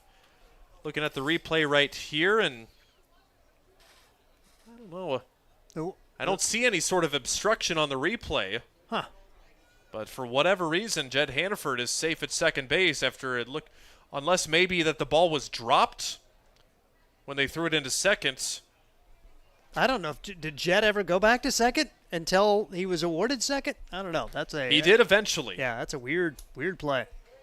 And maybe T. Smith thinks, okay, 5 runs are going to be faster than 3 outs. I don't know. So that instead of a fielder's choice will now go down as a single for Cale Jensen. It'll be his first hit of the night, and 8th hit for the Sodbusters. The lob in there is a strike to Weston Johnston. Even the home fans are they're rooting for him. They're rooting for the strikes. Toby Hatcher is building a fan base here with his 60-mile-an-hour fastball. That's what it takes, then so be it. Line drive to center. Racing in is Borges. He makes the catch on the run for the first out of the inning. Weston Johnston puts a loud swing on it, but doesn't find any success. I like Borges. He covers a lot of ground out there in center field and gets the first out here of the 8th inning. Also, the defensive change, it's just Cody Cizik and Kobe Hatcher switching places, according to Game Changer. So Cizik, after pitching, is gone from third to pitcher now to left, and Hatcher into pitch. Up high for ball 1. This is Tyler Welsh. The home fans are getting on the umpire for the ball calls against the Sodbusters. It's a weird day. Welsh fouls it off of the glove of Kozad. They're just happy they're winning. They just want to see something different, and giving a guy an opportunity to pitch, why not? Have some fun with it. 1-1 from Hatcher. It's outside, 2-1. So Hannaford's at second. Jensen out at first base. We have to look at the replay and see how come Hannaford ended up at second base. 2-1. That's hit in the air to deep center field. Borges has plenty of room. Makes the catch. Hannaford tags at second. He's going into third. A throw in is close, but in safely is Jet Hannaford. On the fly ball to center field by Tyler Welsh. About as close as you're going to get to Jet Hannaford with his speed, and Borges again covering a lot of ground out there to make that play look easy. 2 outs in the inning. Also a little bit of a deke attempt by Borges. You could see out there right before he caught it, kind of dipped his glove, pretending he was going to catch it, maybe trying to get Hannaford leaving early, but he was not fooled by that play there. Pitch called strike to the inside corner of Zane Wilson. Well, so far, so good for Hatcher. He's an out away from a scoreless inning. Runner goes from first, pitches a ball, and no throw. As easily getting in there is Cale Jensen. And if he can put a 0 on the board, his 42.0 ERA will plummet. By a lot, because he allowed 2 runs in just 1 inning. That's smacked, and it will not be a scoreless inning. Zane Wilson's going to drive in a pair on a single to right center field. Hannaford and Jensen home, and the Sodbusters have a baker's dozen, 13-5. Zane Wilson, 3 runs batted in on the day, so good to see him come through in the 7th spot of the batting order. And who cares if it's against a pitch position player? There's no asterisks saying that in the scorebook. So for Zane, he gets a much-needed hit, his 4th of the summer, and he is now over doubled his RBI count tonight. He had 2 coming into today. He's got 3 for a total of 5 on the season now. And now it's Chase Miller with the runner at first and 2 outs. And he will tattoo one to deep left field. Cizik now going back, and plenty of room to make that catch. Sodbusters have put some pretty good swings on balls tonight. just not the right ball parked to be hitting those. Kobe Hatcher is out of the inning after giving up a couple of runs. We go to the 9th. Hastings with an 8-run lead. Blue Fork Kitchen features elevated comfort food in a family-friendly, fast casual environment. With a full menu, you can sit down for a nice meal or order online for pickup. From salads and wraps to burgers and steaks, Blue Fork Kitchen has your kind of food. Open Tuesday through Thursday, 11 to 9 p.m., and Friday and Saturday, 11 to 10 p.m., with a special brunch buffet Sunday from 9 to 2 p.m. Blue Fork Kitchen is located in the Cimarron Plaza, 38th and Osborne Drive in Hastings. Like them on Facebook. Make your next pit stop at the Coach's Corner. A friendly staff and a deep lineup of snacks. You can find Coach's Corner in North Hastings on Osborne Drive East. More than just a gas station, Coach's Corner is the place to get delicious pizza made fresh for you and your family. Don't take our word for it. It's so good it'll be featured at selected Sodbuster home games this season. For a convenient and clean experience, be sure to check out the new convenience store in North Hastings, Coach's Corner. Sodbusters lead at 13-5, and a new arm to finish the final 3 outs of the game. And Steve Stein will also get us through the final 3 outs on the mic. Pitching change is sponsored by Joyride Pedal Company. Get details at joyridepedalco.com as we get a chance to see Elijah Thomas making his 6th appearance. He is a California guy from Rodeo. Guy is coming in at 7.59 ERA, 10 innings pitched. He's allowed 9 runs on 9 hits, striking out 5. Walks have been an issue, 14 to go along with 4 hit batsmen. His last outing was on July 9th at Oahe. Pitched 3 innings, allowed 4 runs on 3 hits, and walked 2. Elijah chance to get the final 3 outs of this one in a 13-5 game. And just try to get guys to eat up innings, and it takes so much pressure off when you can get the offense going like the Sodbusters did, even though they just hit double digits in hits. 13 runs as they've scored 7 runs combined the last 3 innings after seeing the Prospects get it back to a 1-run contest. Here's Jake Smolinski, number 9 hitter, 0 for 3 on the day, and the first pitch is swung on and missed. Blew it right by him. Thomas with a little more juice than the previous pitcher, has an opportunity to see the 3rd pitcher of the day. Spencer Schmidt solid in his Sodbuster debut as the pitch misses for ball 1, 1 ball and 1 strike on Smolinski.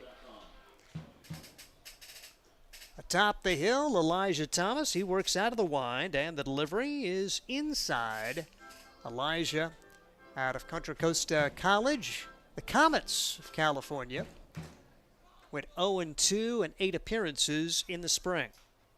Pitch fouled back. It's now 2 balls and 2 strikes on the number 9 hitter for the Prospects. Hastings trying to go 4-0 against Nebraska, winning 7-1, 7-0. Yesterday 9-3, and today in double digits at 13-5.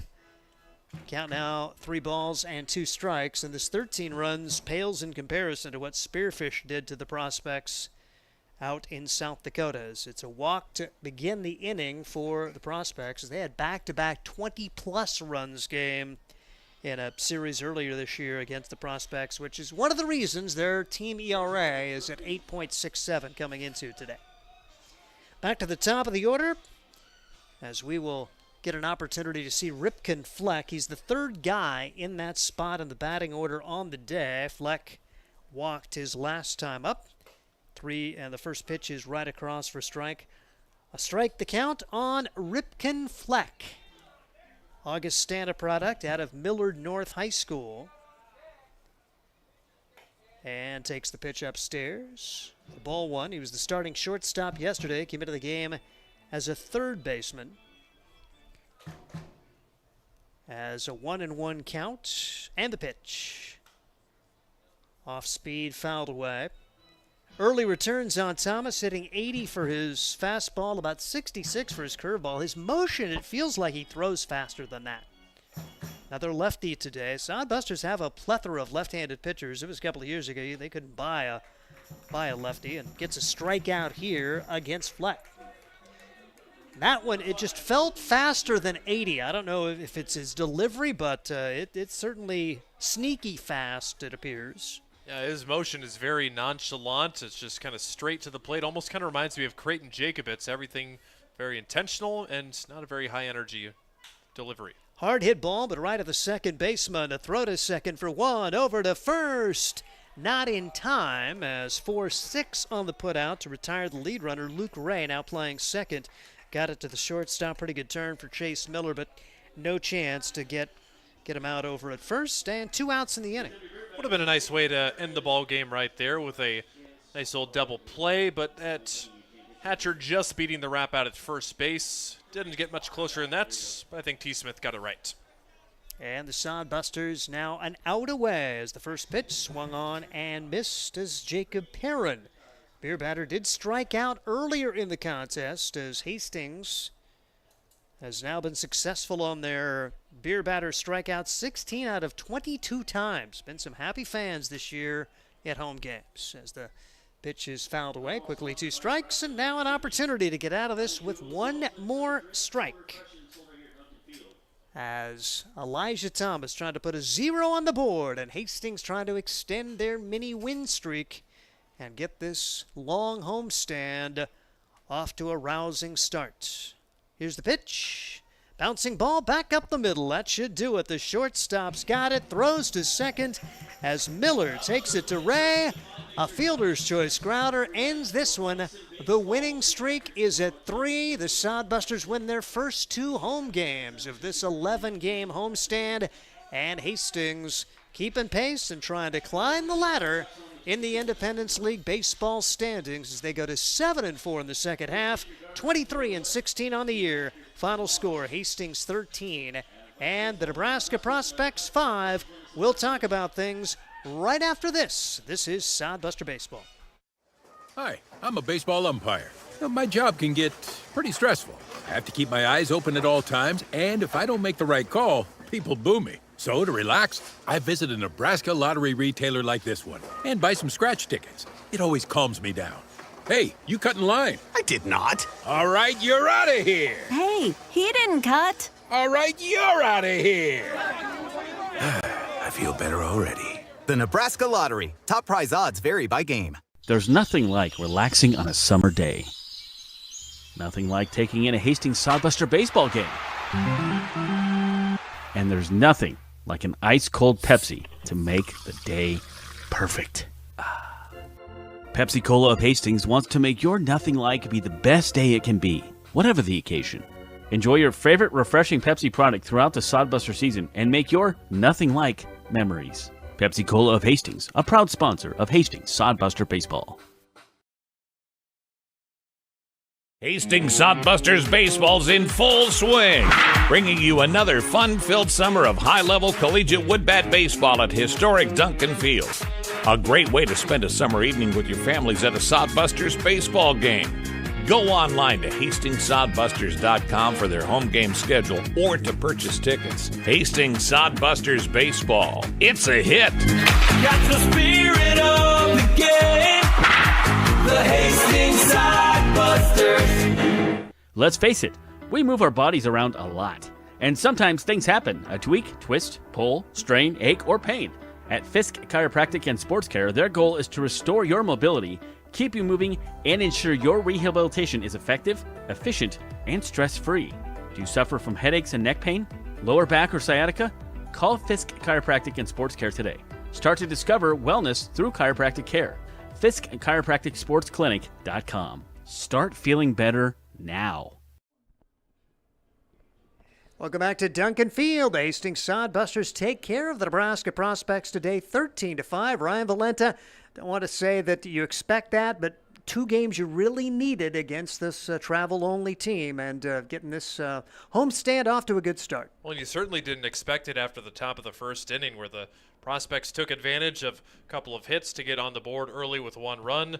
Sodbusters responded with those 2 runs in the first, but the pesky Prospects, they stuck around in the middle portions of the innings, and once again, they're getting a pretty good start from their starters, even though their starter, Jackson Cahoy, gave up a few more runs than you probably thought he should have, and as the bullpen kind of let him down early or late in the game again, Sodbusters get their a total of 7 of their 13 runs in the final 3 innings. But good effort for them tonight to just play fundamental baseball. We've said that a lot. And this just really looks like the Sodbusters team that started 9-0 to start the year. And answering what you saw, you mentioned the Prospects scoring 1 in the first. Hastings gets 2 back. Prospects get a run in the third. Hastings responds with 3. And then when it was really dicey after the Sodbusters give up 3 unearned runs in the top half of inning number 6, seeing Hastings respond with 3, and you felt like, okay, that's the ball game. You get the 2 add-on runs in the 7th and 8th, but that bottom of the 6th where they get the 3 right back, that was monster. Yeah, very good to respond to with that middle stretch of the season. Like we said, it seemed like the guys were getting away from their approach, thinking that they had to be the hero. I think the people are really realizing that there are 8 other players on the team who are going to keep it moving behind him or behind you, but 13 runs on 10 hits for a Sodbuster team that has only been averaging about 6 runs per game, but they've now scored double digits in 3 of their last 5 games. Several guys with multi-hit games, 10 total hits. And, yeah, they won, and they actually out-hit their opponent tonight, and it was pretty clear, cut and dry, I think, after the middle part of the innings. So the Sodbusters complete the 2-game sweep of the Nebraska Prospects. We'll have the totals and some of the highlights momentarily, but first it's the head man as Josh Printer has made his way up. The initial impression after this one. It was a long one. I mean, just got punched in the mouth first inning, top of the first, and then came back with a response. And once we did that, we felt like we put a pretty good punch to them, and they kind of came out a little flat there, and we kind of took advantage of it and just played the game the right way, running balls out, and you treat the game the right way, it usually treats you pretty good. So. You mentioned the rough starts. Ethan Marshall gave up a couple of runs. After that, he kind of settled in. He almost seemed like he was getting better, and almost like a fine wine as things were going on. How do you rate his performance tonight? Really good. Early on, he couldn't land his changeup for a strike, and so we worked on that. Made sure he threw quite a few going out for the 3rd inning on the bump, and then told him he wasn't going to have much of a leash if he couldn't throw the changeups, especially to the righties. Heavy righty lineup. You don't want to throw this coming into them, but no, I ended up getting a feel for that, and ended up starting I think the top of the 3rd with 2 changeups in a row, and they were really good. So after that, felt really confident in him, and he looked at me and gave me a thumbs up. So it was really good having a 3rd pitch for him. I think that helped him the last 3 or 4 innings. So. And really his last inning, the defense kind of let him down. He may have been able to put a 0 up and go 1 more inning, but the bullpen comes in and finishes it off as you get Schmidt to make his debut and then Thomas to finish it off. Yeah, I want to make sure I got Spencer in there, and really excited to have him. He's going to be a huge help for us through strikes and through more than 1 pitch, and his baseball was running, cutting, so he looked really good up there. Excited to have him, and wanted to make sure I wanted to make sure I gave him an opportunity there, and ended up having a good, clean, or really good 7th inning, and then threw him back out for the 8th, and wanted to give Elijah some confidence, so I threw him out in the 9th, and really good job. You got to have a talk to him a little bit. He's got to have a little bit more demeanor up there, but really good job throwing strikes. So your team has now scored 10 or more runs in the past 3 contests. We were talking about how the end of June seemed like you could barely buy a couple runs. It seems like this team is pretty similar to this team that's going fundamentally hitting and just getting back to the team that they were 9-0 so far. Would you agree with that? 1,000%. I think we're just, obviously ready to go every day, but just don't take it nothing for granted. Ready to come out swinging, and especially just paying attention to just how they're pitching us, and to make sure we have an approach. We're not going up there blind, and just sticking with our approach. And like you said, just go back to the fundamentals, and just try to beat them with 1,000 cuts, and just put pressure on them, run, bunt. Whatever it is, but we had quite a few jobs done today, as in runner at third base, less than 2, scoring them. Zane had a sac fly, Welsh had a ground ball. We had quite a few. I think we're doing a lot better at that, hunting, doing the job early, and just making sure we understand what our goal is at the plate in certain situations. So you get the 2 wins against the Prospects, a new opponent with the Bison coming in for 3. I know you like to scout the opponent a little bit. Is there much out there on the Bison as they come in, particularly from a pitching standpoint, to kind of get an idea of what you may face over the next 3 days? They got one really, really good arm. Other than that, not a whole lot, but they're going to be a lot better. I went and told them down left field that be ready to go tomorrow. They're going to be a lot better than what they look like when they show up here, so make sure we're ready for them. Well, on the last report, we'll get an update on that score. They had led Fremont at some point, but now Fremont has come back to take an 8-5 lead. They were up 5-3 at one point. Looks like the Moo might have that one in the bag. Who knows? Yeah. Josh Brunner, appreciate you coming up. Head coach for the Hastings Sodbusters as Hastings gets it done. Now they've won 3 straight. Want to keep it rolling with the Bison coming into tomorrow. So give you final line numbers on this one. 13 runs, 10 hits, 2 errors for the Hastings Sodbusters, and they ended up stranding 7 for the Nebraska Prospects. 5 runs on 8 hits, 3 errors for them in the contest, as they strand 7 in the game as well. Hitting for the Hastings Sodbusters, Drew Vega goes 2 for 3, 3 runs scored. He was lifted for Luke Ray. Good to see him make his 2025 Sodbuster debut. A multi-hit game for Brady Alexander. Alexander, he's had little arm issues, so you hope he is okay moving forward. But Brady gets a multi-hit game for the Hastings Sodbusters, 2 for 2, an RBI, a run scored before being taken out in the contest. And then a single hit for Cale Jensen, but he knocked into and scored 2. A 1 for 5 day for Tyler Welsh with an RBI and a run scored. Zane Wilson 1 for 3, but 3 runs batted in. And Ryan mentioned earlier he more than doubles his season RBI total with his 3 runs batted in today. He also scored 1. Chase Miller 1 for 4, an RBI and a run scored. And you had Joey Hecker 1 for 3. Those are the guys who were able to get hits today. Hannaford, to mention, came in, had the plate appearance, and he ended up scoring a run for the Hastings Sodbusters. Jackson Crane goes 1 for 3, 2 runs batted in and 2 runs scored.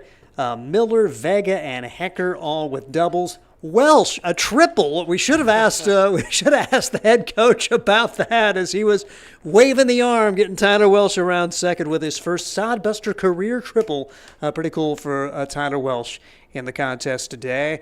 As we take a look at the pitching, Ethan Marshall picks up the victory, and Ryan mentioned it earlier. 7 appearances, 7 decisions. He is now 4-3 on the year, working 6 innings, allowing only 2 earned runs. He did allow 5 runs total, but the defense really let him down in his final inning of work. Spencer Schmidt comes in, works 2 innings, allows no runs on 2 hits, strikes out 2, walks 1, and Elijah Thomas works that scoreless 9th inning to finish things off for the Sodbusters, who go to 23-16 on the year, 7-4 in second half standings, and now 16-6 at Duncan Field. The Prospects, they did have 1 multi-hit game. The guy who came in and saw a little pitching time, Cody Cizek, goes 2 for 4 with a run scored. He was their offensive highlight as Jackson Cahoy ends up working the first 3 innings, takes the loss. They worked 3 other guys in relief in the contest today as they fall to 7-19 on the year, 2-6 in the second half. Ryan Valenta, final thoughts? Well, we've got a new opponent coming in tomorrow. We told from Coach Printers said that they've got a good arm on there, so it's not a team to be taken lightly, as we were right there last year when they beat the Sodbusters for one of their 2 wins of the year. So the Bison Baseball Club, not a team to be taken for granted, not to be a team to be taken lightly. Got to make sure that the foot stays on the gas for the rest of the week, because they're a team that they want to win as badly as everybody else, and there's always a good time for a first win for them. So keep firing on all cylinders, and the Sodbusters will hope to get 3 more wins against them the rest of the week. All right, well, that'll do it for our stream today as Hastings does get the win. Big thank you to Connor Christensen, for Noah Pegel, for Mason Hinrichs, our producer, and for Ryan Valenta. Final score once again from Duncan Field. It was Hastings 13 and the Nebraska Prospects 5. I'm Steve Stein. Good night, everyone. Catch the spirit of the game. The Hastings Sodbusters. Get the ultimate fan experience at a Hastings Sodbuster game this summer. Enjoy high-level collegiate summer wood bat baseball at the beautiful and historic Duncan Field in Hastings. Baseball and a whole lot more. Affordable family fun. That's what the Sodbusters and the Independence League are all about. Sodbuster Baseball. It's your team. Catch